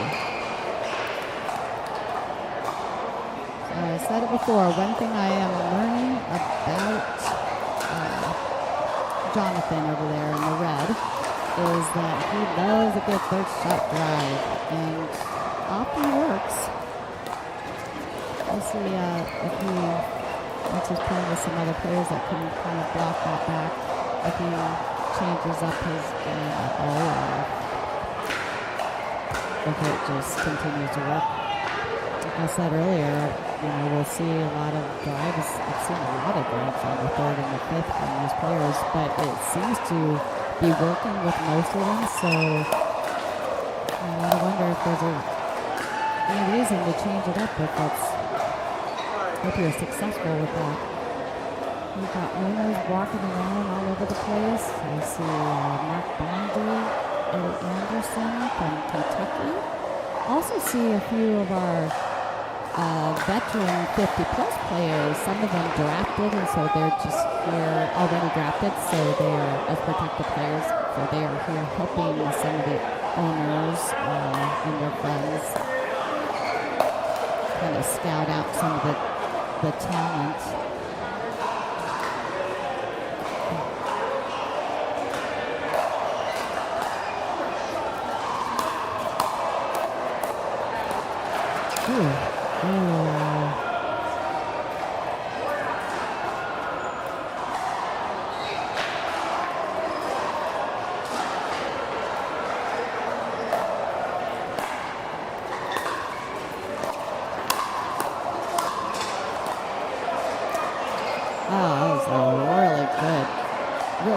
drop there that Edward worked on.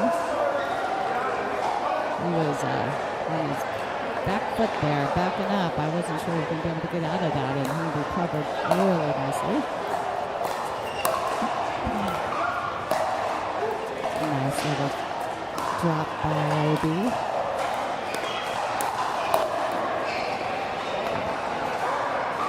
That's what we like to say. Spank you very much.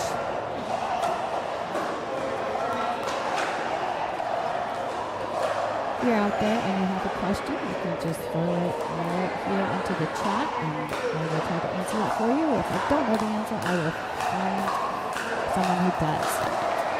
Oh, how did he maneuver that without hitting the ceiling?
Good little snap there by James.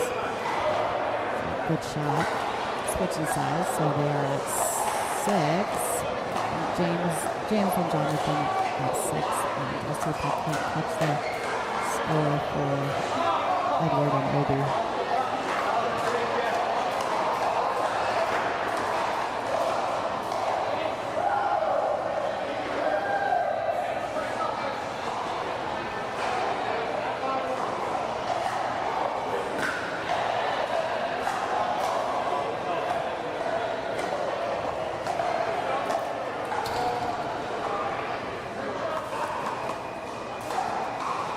For those that are just tuning in, I'm Michele Spahr. People call me Sparky. I'm the league correspondent for the USLPL.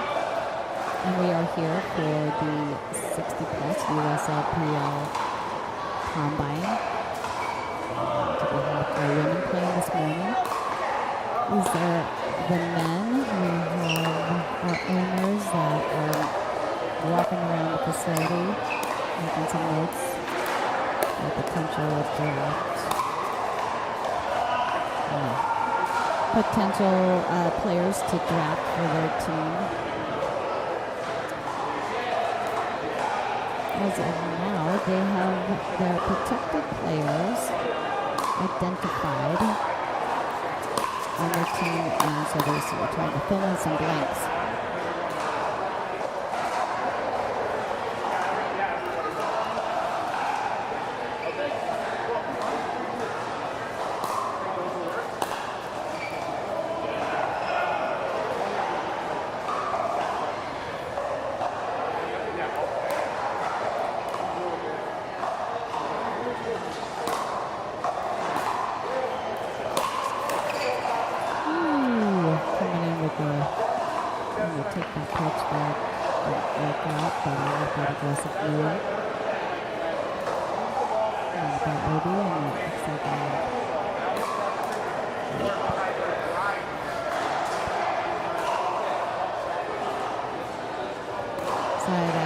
Door is left open for Obi and Edward to come back.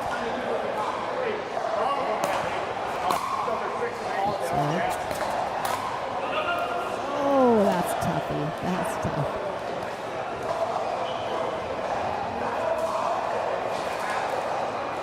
Second serve on Edwards' paddle.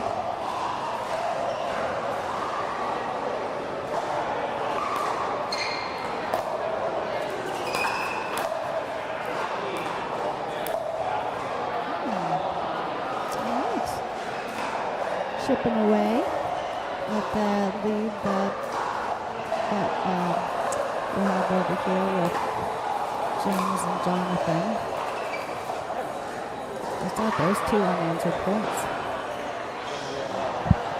See if I can't catch a score.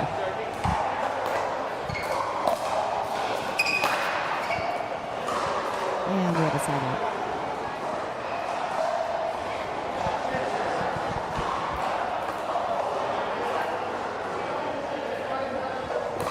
We're at 10-5-1.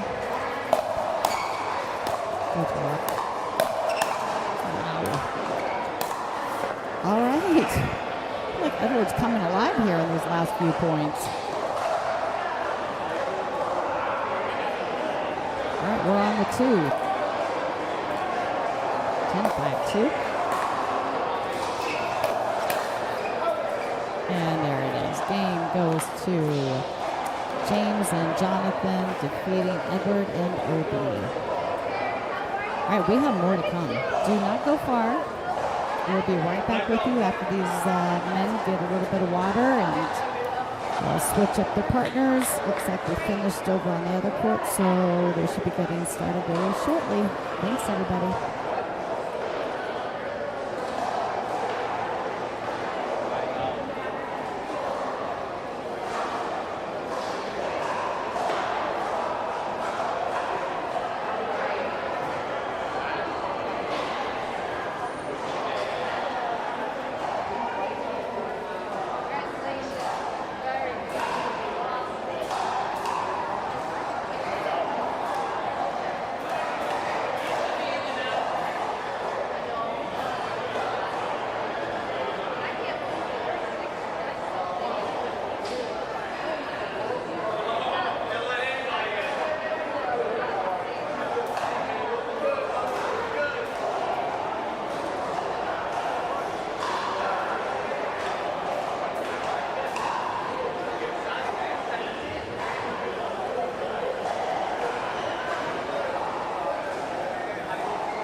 everybody. Michele Spahr here, also known as Sparky. And I'm back with you for more of the action for our 60-plus USLPL Combine men who are fighting for spots on one of our 6 USLPL 60-plus teams. It should be a good matchup here.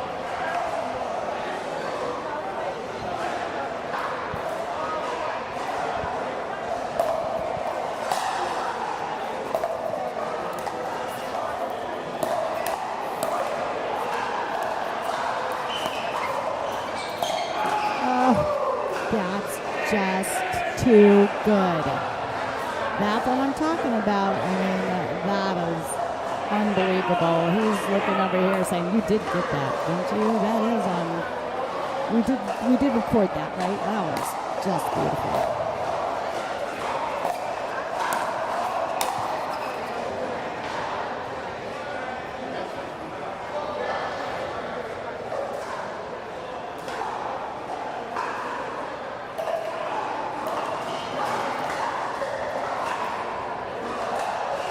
I think I heard 302 for the score.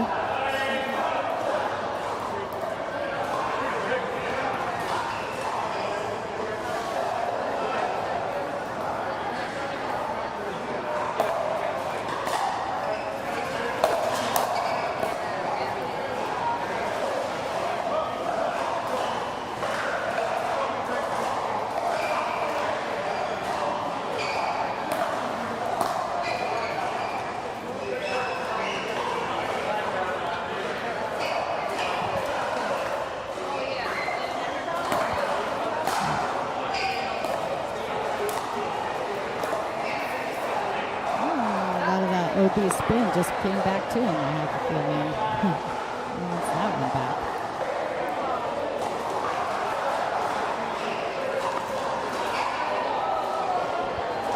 All right, we're at 1-2-1 on Greg's paddle. Just long.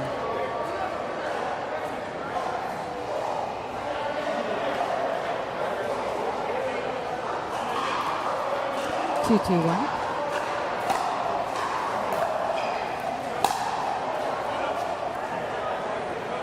Good lead there. Good lead by Jonathan.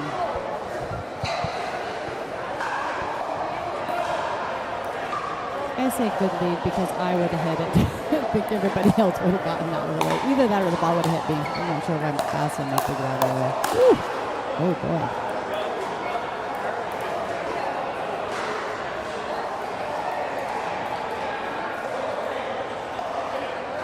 Two, 2-1 on OB's paddle.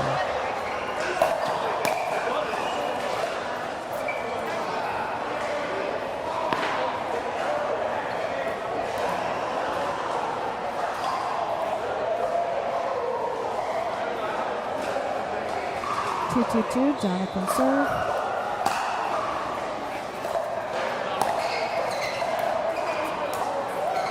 Ooh, that's just placement over power. Beautiful shot. Greg showing off some finesse.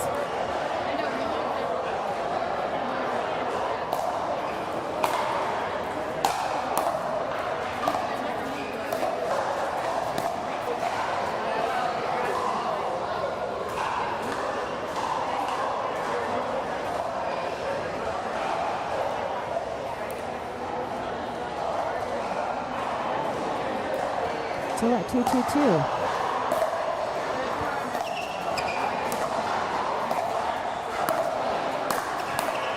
Oh, that is his go-to.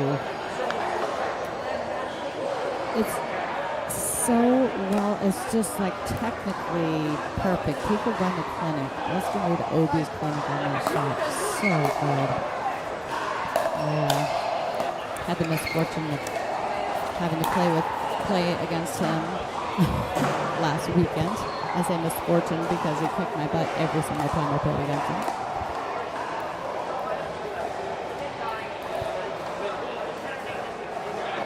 But he's very entertaining, so I would do it again just for the sake of entertainment.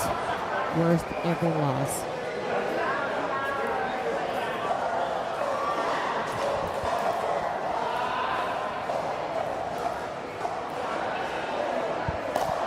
we're still at 2-2-1 on Steve's paddle.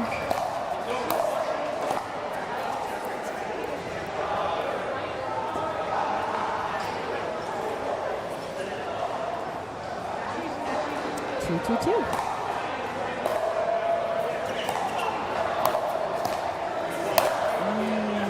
Unlucky.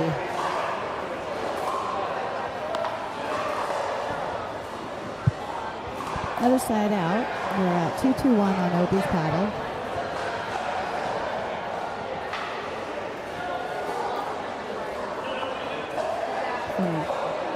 Still 2-2, Obi. That's what we asked. Still 2-2?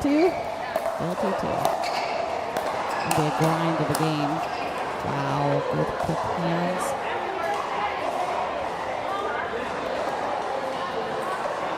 I mentioned earlier that this is our 60-plus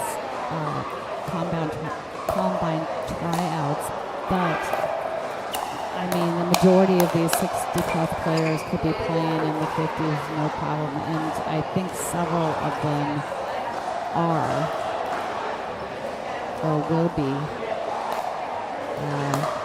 The talent is so strong in both the 50-plus and 60-plus divisions.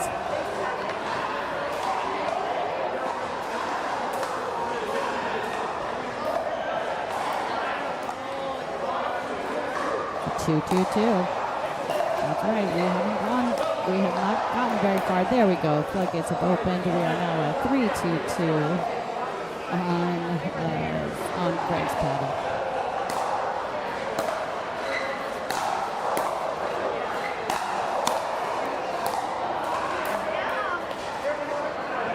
There's that shot again. He just can't give it to his backhand. I think that's a side out on 2-3-1.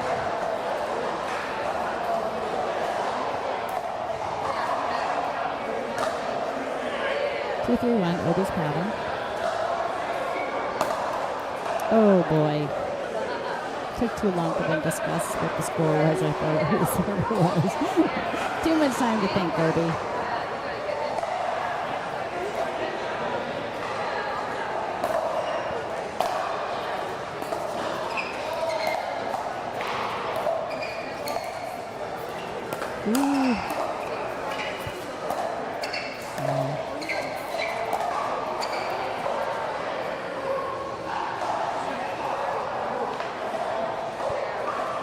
Well-constructed point by Obi and Jonathan on their own. Patient and waiting.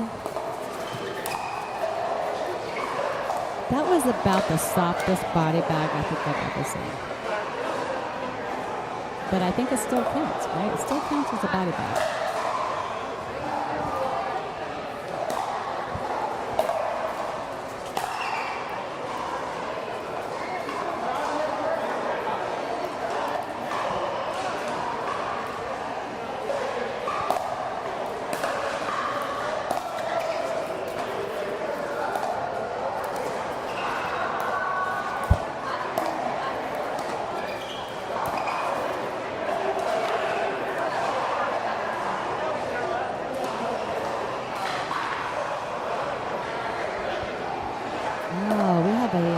Special guest coming to join us on this game. We've got Mr.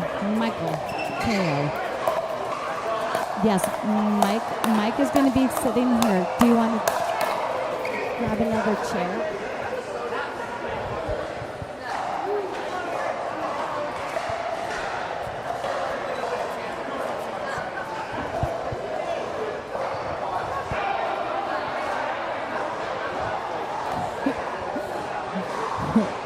Poor Obi, he's using the fence to hold him up at this point. He just came over and he's like, oh my gosh. And we're at 5-2-2. Looks like a little run there. I had my back turned.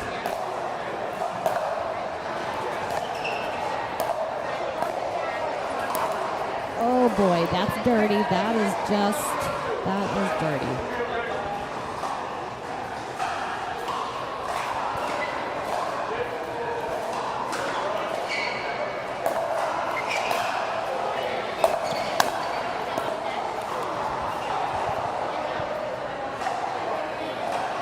All right, I believe we're at 252.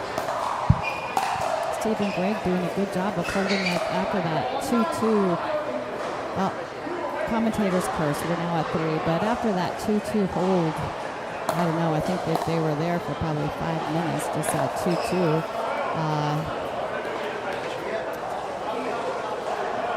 Greg and Steve had a good little run to bring it to 5. Hey there, Michele in the house. And we are now at 5-3-2.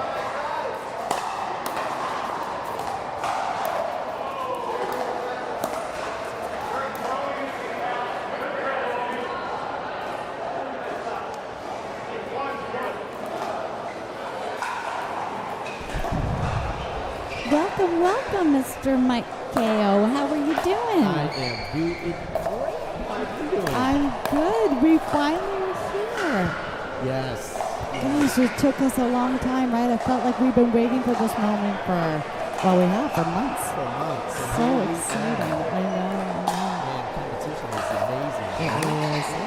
Yeah. So tell me, what have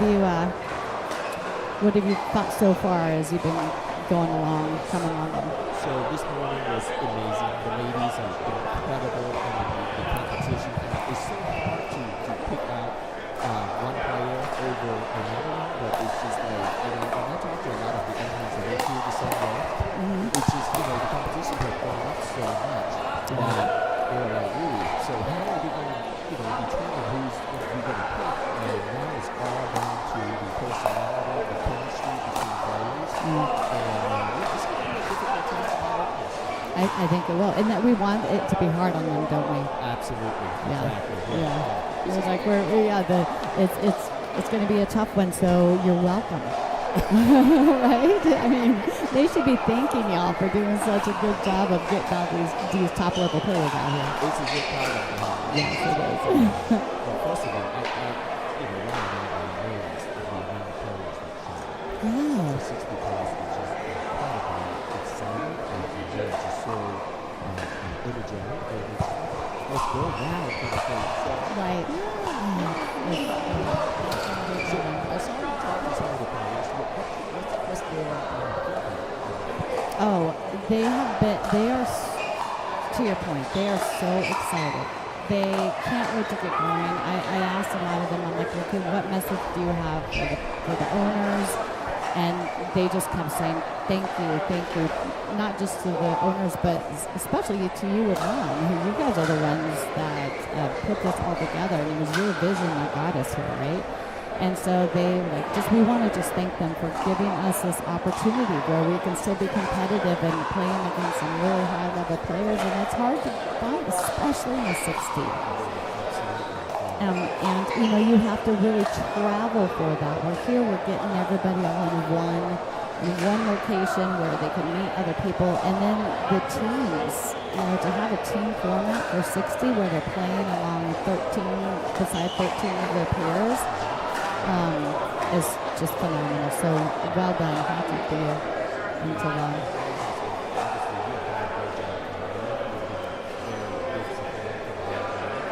I believe in it.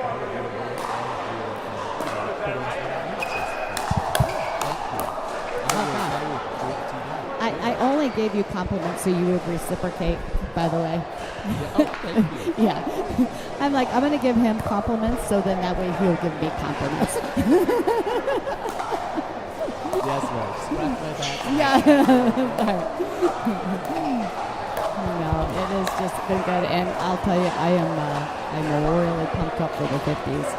Oh, same here. So right here at 1 I don't know if you remember OB. Of course I remember OB. He beat me every time I played him over the weekend. He actually played for us last year, and here we are. He's going for the 60 plus, and I think he's doing 50 plus. Yeah, he's trying out for the 50 plus as well. He played for the Bowlers last year. I think he is our only returning player, USLPL, or the only one out of these 4 that played the 50 plus. Is that correct? I don't recognize the other three gentlemen. No, those are brand new players, and I'll tell you what, they have been so excited about this. Good players, good people. I ran up with some of them yesterday, but they hit with them yesterday, and it's just very high level, 60 plus players. Incredible. I think this has been the game of the afternoon. Yeah. This matchup. Yeah. I will say I have been, I don't know about surprised, but I have noticed a lot of third shot drives and fifth shot drives out of the play that I've seen on this court so far. Yeah. It'll be interesting, but it's been working against a lot of people.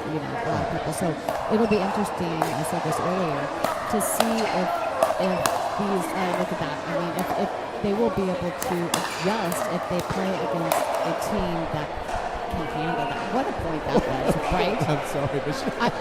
No. And you know what? They were making my point. They knew what I was talking about. And then so they're like, let's show her what it worked. I'm going to just drive the crap out of this ball every time. Let me remind you, this is 60 plus.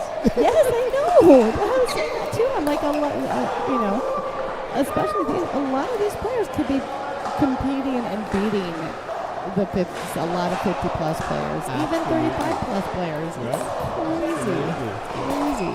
These are the top of the tier 60 plus players in the top. Very impressive. So again, it's going to be very difficult for Oni to say, this, that, or whatever. I mean, this is wonderful, but the whole facility is like this. Yeah. All high level, all very nice players, and all good competitors. So. How many courts do we have running right now? I believe we have 10. 10 courts running, right now. Yep. A lot of good pickleball going on. Yep, it sure is. And any court that we are not have active play happening, they are they're just on the court hitting around and playing more. It's like they can't get enough. Exactly, yeah.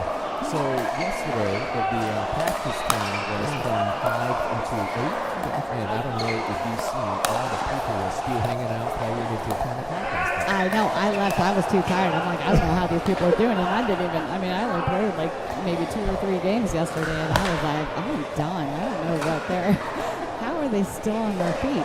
And I'm half their age. No, okay, maybe not half their age. We didn't tell people that, right? Well, you drank double. Yeah, then maybe that's it. They were buying me a lot of drinks, It wasn't my fault. That's right. You can't say no. You drink, right? That's a sin.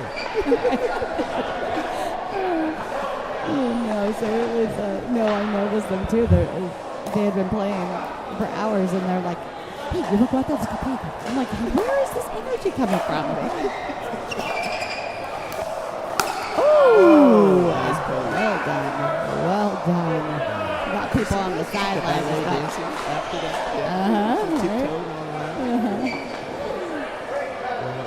Yeah, he's been a beast all afternoon. There you go. This sounds good. Yeah. Not so much. All right. So, who other than OB, who I know you know, who have you played with? The other three? The gentleman serving right now. I can't remember his name. I know his name. His name is Steve. That's it. Steve. Yeah. Right here. Yep. And they just wrapped it up right there. So looks like Steve and Greg just defeated OB and Jonathan. All right, so tell me, Greg. Yeah, Greg. So, Steve. Steve, yeah. So we hit some over there last night. Same thing. He was like, let's go another game. And I was like, thank God I'm not going out for 60 plus. The last time it's 10 o'clock. Oh, yeah. So, hey, by the way, so you have been drafted as a protected player for one of our 50-plus teams. Do you care to share about that, or no? Or is this secret? I paid big money. Yeah, you did. You bought that. Yeah, I signed a non-disclosure. So no. Yeah. No. Yeah, I am actually going to be playing for the NC Breakers. So yeah, it's a good combination because right adjacent states, and hopefully I'm going to get to practice on the ground down there. Congratulations. Thank you. So somebody gave me a chance. We're like, you protected Mike? What is happening? How much did they pay you? No, I told Jeff and Lane that it was a very good choice, and they were very smart to pick you up, and I think you deserve it. So congratulations. Thank you. I'm excited. It's They're going to be fun. two fun guys. It's going to be a fun team, and yeah, I'm just so looking forward to it. So, yeah. And it's been fun for me to see some of the protected players throughout on the different teams. A lot of them were USLPL players, and they just did such a great job last year that people are protecting them either again this year for the first time. Yeah. But with the expansion teams, it gives a lot of opportunities to other players, and so there's a ton of new names. Yes. From we're looking at Ohio because we're going to be in Ohio. We're going to be in where else are we going? Georgia. We're going to Missouri. We're going to and then back to Ohio again, and then also Virginia. Virginia. We're going to split down here in Chantilly. That's fun.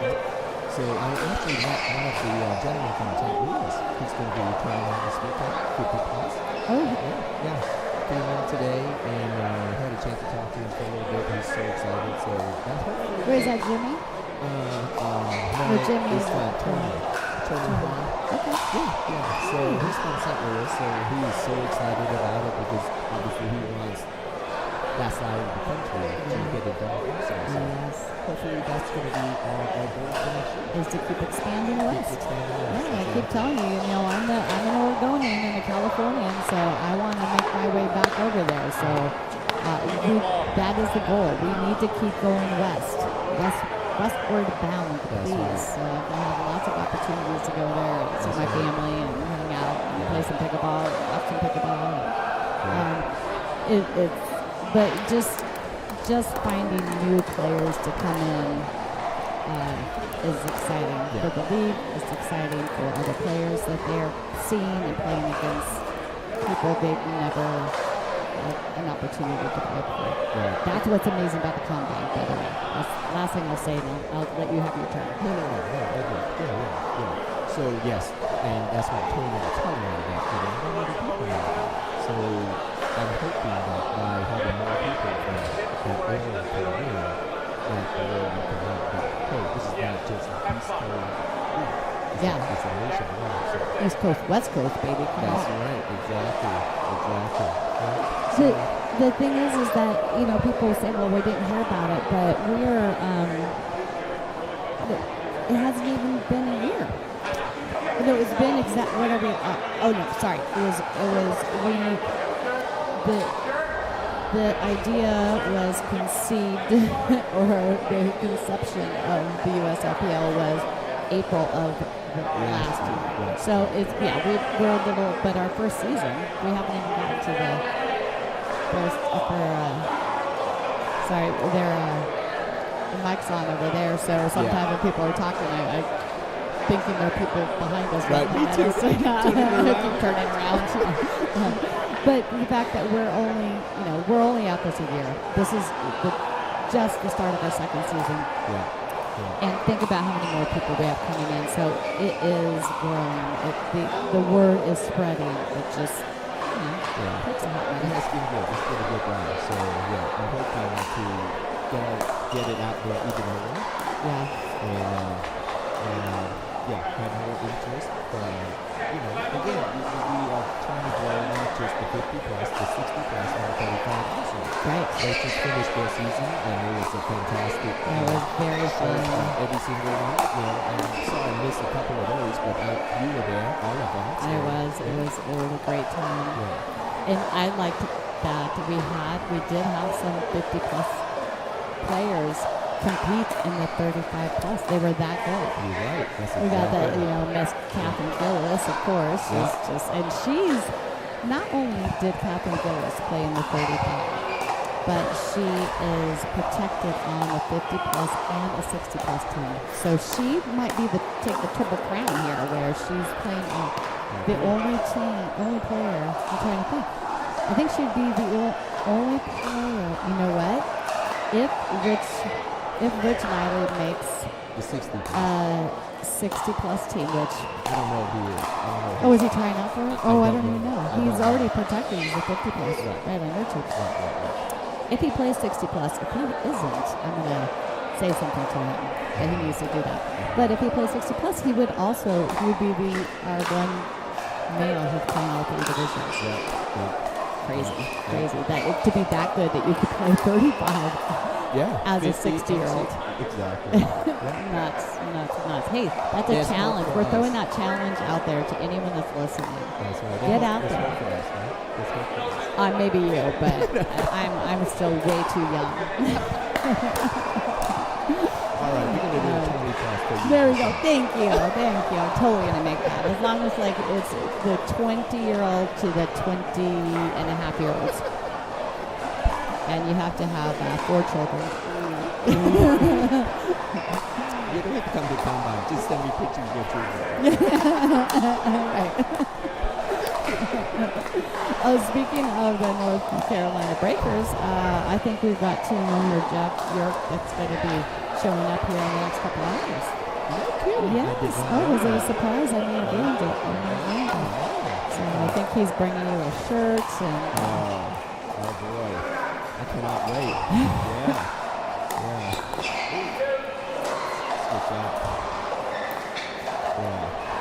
So he's coming in. He's going to join you then next year. Right? He's going to mic up there. Oh yeah, I'll put him on mic for sure. Yeah. I mean, he's not coming for that, but right. I really want to announce we have some breaking news that I really want to announce right now, but I will wait for him to be here before we do that. You already know the news, but everybody else. I don't know anything. Yeah, that's right. You know me. I'm like that silent partner. You knew it. You're just so old that you forgot it. You forgot you knew it. Damn, I just said that you're 20 plus. Oh yeah, that's right. No, here I am dissing you. Oh, my friend is so good. He loves you, by the way. He's awesome. Good guy. Yeah, he's been around for a long time, and he knows the up and down. He's a smart guy. He has lots of good ideas. Good guys. Okay, sorry. Yeah, that's right. I'm kidding. I'm just like, no, you're absolutely right. I actually was talking about somebody else. Thinking about somebody else. Yeah. I've been excited. We have Amy Taylor, who is she's already here. Yeah. So that's been great. She is the Keystone Crushers, new team. Actually, they bought out she came in and bought the D&B Picklers and rebranded that to Keystone Crushers. So we're very excited to have Amy Taylor. She is well known in this area, up and down the East Coast. People know her and love her. She runs a great tournament with her LFG tournaments, and she just had a tournament last weekend with 400 players. That's what I've heard. Were you there? Did you go? No, I was not. Oh no, we were. You were with me. Yeah, that's at right. And her team, she snagged Kevin Walker is coming to our league. Did you see that? Yes. Kevin Walker. Yeah. That was a very exciting poll there. And I'm only saying this because she did announce that. I saw it. If it's on social media, I figure, it's free for public knowledge. I get to tell whoever I want. So that was fun to see him getting drafted. And then, of course, Chandra, who was owner of the D&B Picklers, is now going to be playing. He's just So sneaky. Yeah. David moved. He was like, yeah, I got it. I was talking trash about him earlier on this. He loves it. He loves it. Yeah. Well, I know, right? And he's Cuban like me. And, Yeah. there you go. Yeah, you knew that, right? Yeah. No, I knew he was. I didn't know you were. Oh, yeah, my dad was born and raised in Cuba. So you brought some cigars here for this weekend? Cigars? Oh, yeah, yes. In my back pocket here. It's in my, I carry around in my purse. I wonder why that ball is right. Or my humidor. Just got that in my car, too. Isn't that what it's called, a humidor? Okay. Who else did I? All right, so we got Amy. Who else? Some of the owners of the other. Well, we got Marina, who is a Kentucky thoroughbred. She's here, yeah. But I mean, Eddie. technically, Eddie.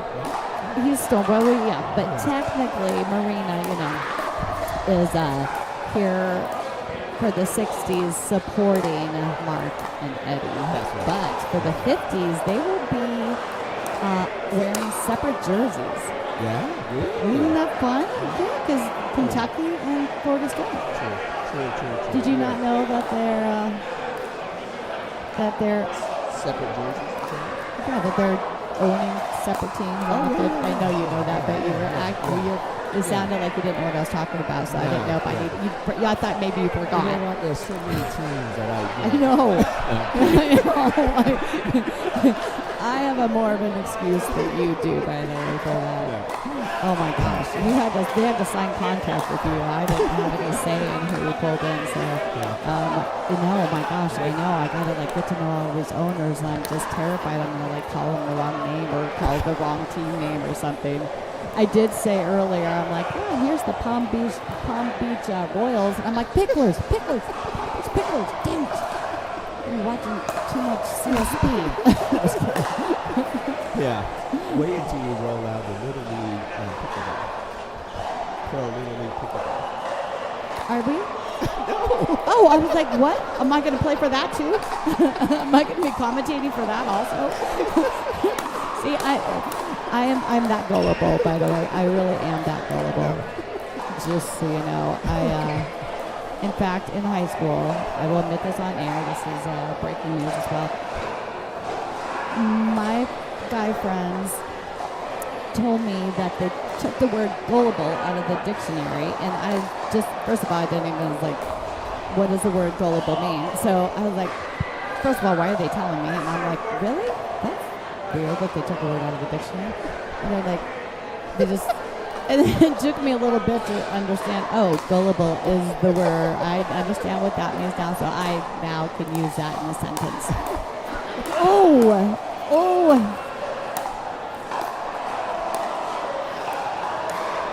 There you go.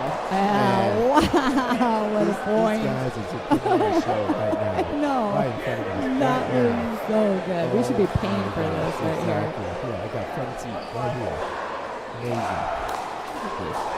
And we got look at that stuff over there. Alvarez and in the house. I'm trying to get his attention because he was recording something, so I was trying to give him a wave. Yeah.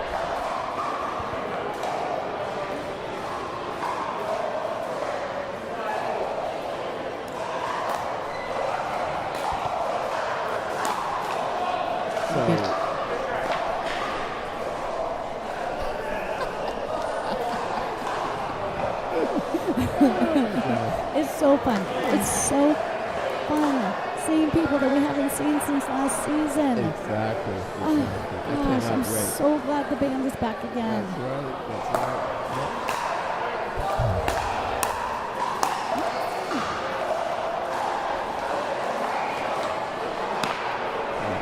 This is high level. Yeah. This is amazing. Amazingly good people. Ooh. Rare. Yeah, commentator curse. Commentator's curse. Don't blame me for that, Mike. We never give compliments on air, ever. Unless we want that team to lose. That seemed unnecessary.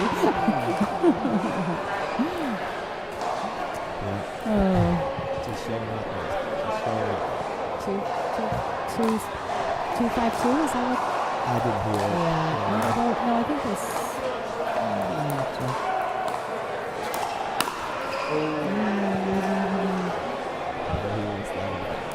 I love how Obi puts his paddle there. I totally had it. If they're going to come over the net, I was ready for it.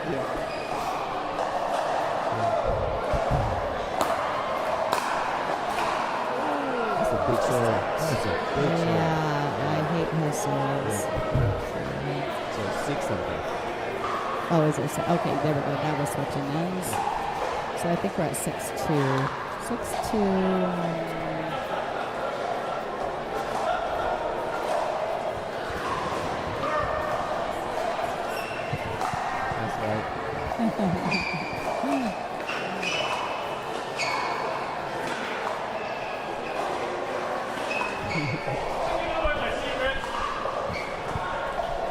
He's smacking him. Probably. Oh, yeah. See? Yeah. That's karma right there. That's an OB we know. I'm kidding.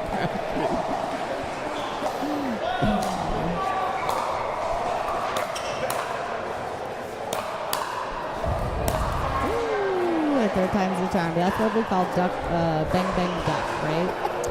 Yeah, they bang the first one, you get it back. They bang the second one, you get it back. They bang the third, just duck. It's either out or in the net. It's hard to do 3. 2-6-1. 2-6-1.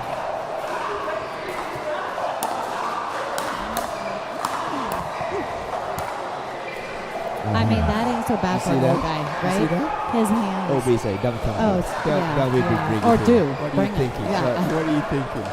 I challenge you to. Yeah. Okay. All right, here we go. All right, 2-6-2. 2-6-2. Edwards paddle. That's a good return. Oh, got it over. Oh, it was wide. Oh, it was wide. Yeah. He was pushing because the guy was a lefty, so he was a little bit more. 3-6-2.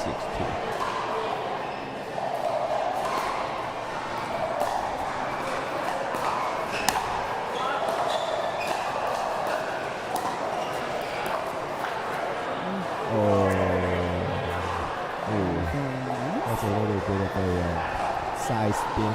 Yeah. Gotta check that paddle. That's right. Are we going to be doing that, or are we going to be testing all the paddles prior to play? At least just OBs. You have to go there. Oh my goodness. No, unless somebody crushed it.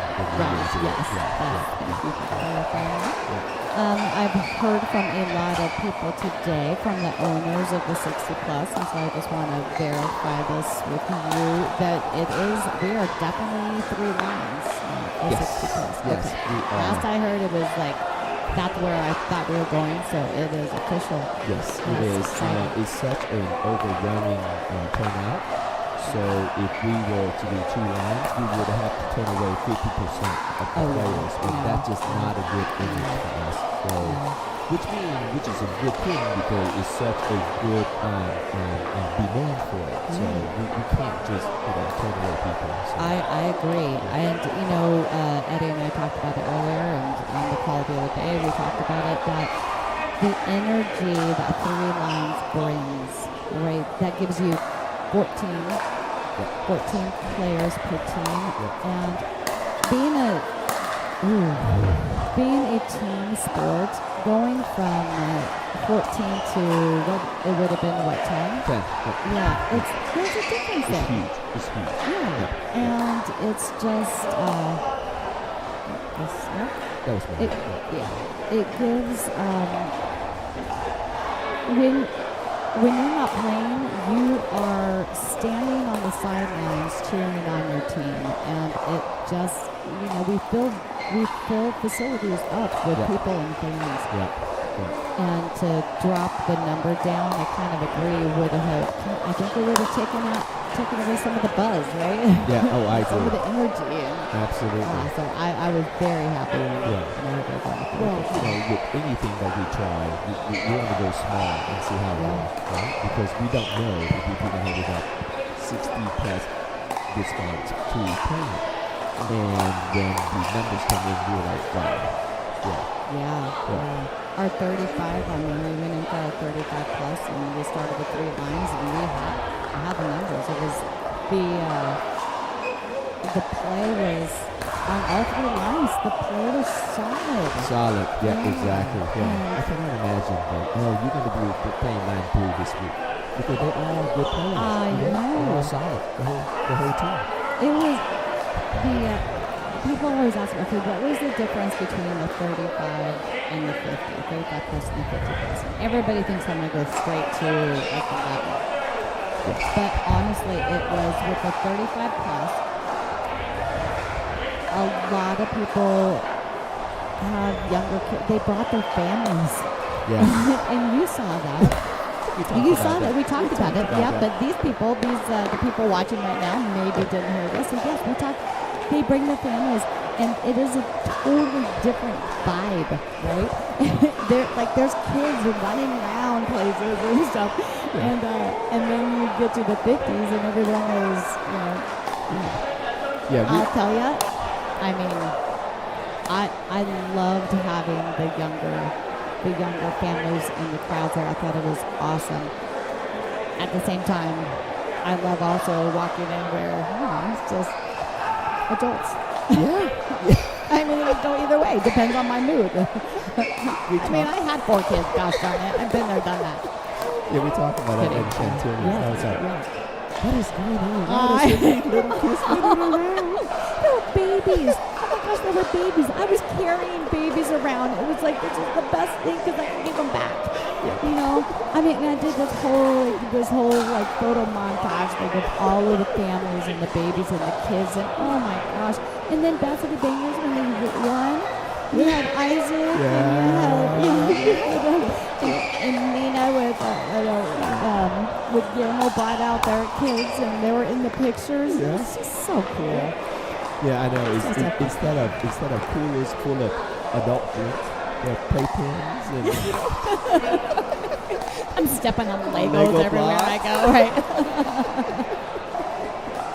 And then we come here to performance and they have dogs. But they did well.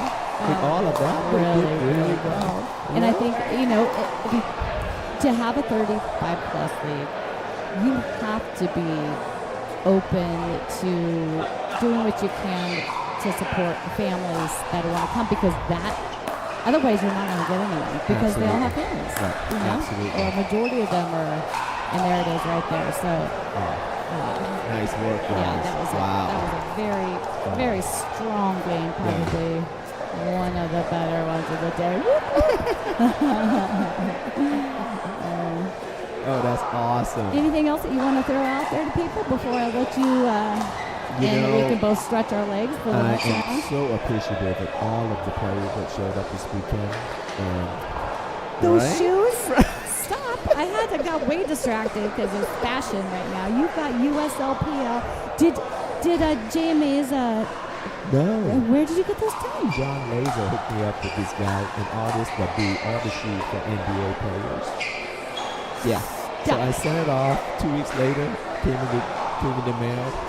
Right? Really? 2 weeks later? So you didn't send them your shoes. You picked out the shoes, then I sent him the shoes. You sent them the shoes, and then they designed, and then they you painted. Yeah, he painted and then sent it. That's so cool. I brought my painted shoes from JMA's mom, from Jonathan and Gina Alvarez. Yeah, I think I might. It depends on my outfit. You're right. I got to see what matches best. So you did see how I packed. Did you not see my reel that I posted on Facebook and Instagram? That was awesome. Right? Wasn't it good? Anyone who doesn't follow me, if you really want to see some entertainment, if you want to be entertained, just hop on my social media. On Instagram, it's my Sparky Life. Otherwise, you can find me at Michele Spahr. But I just went ahead and I posted a video of me trying to get out the door with all of my luggage and how many things I forgot and running back. And so I was like, how long you gone? Like 5 weeks? I was going to say, I'm trying to figure out how long you staying down here with us. How long do I what? I'm going to stay down here with us. I know, right? That's right. That's right. Well, I don't know. I'm deciding if I want to go home or not. Like maybe a month. Okay. Even that I probably have too much. I was thinking, how in the hell can I get this on a plane when we have to go to Ohio? yeah. right? Oh, yeah. How am I That's going to right. get my 5 suitcases on there? So my point being is that I have one whole suitcase that is just for my shoes to match my outfit. There you go. But See? then really the majority of it, not the majority of it, I have a lot of like the podcast stuff and the recording stuff. So y'all you Yeah, the cut me tiny some microphone. slack. The tiny microphone. that you Yeah, got. that little tiny microphone needed a big suitcase, and so I decided to just fill it up with other things. It's right? very Just in delicate. case. It's very Right? delicate. So I had to wrap a bunch of clothes around it to keep it safe. All right, Mike. Let's go thank you grab a for drink and having me. hang out. Absolutely. So awesome. We're going to have a fun weekend. I'm excited. Yep. Thanks for jumping Thank you. on with me. Yep. All right, everybody, don't go far because look at those people warming up. They're up next.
Thank you.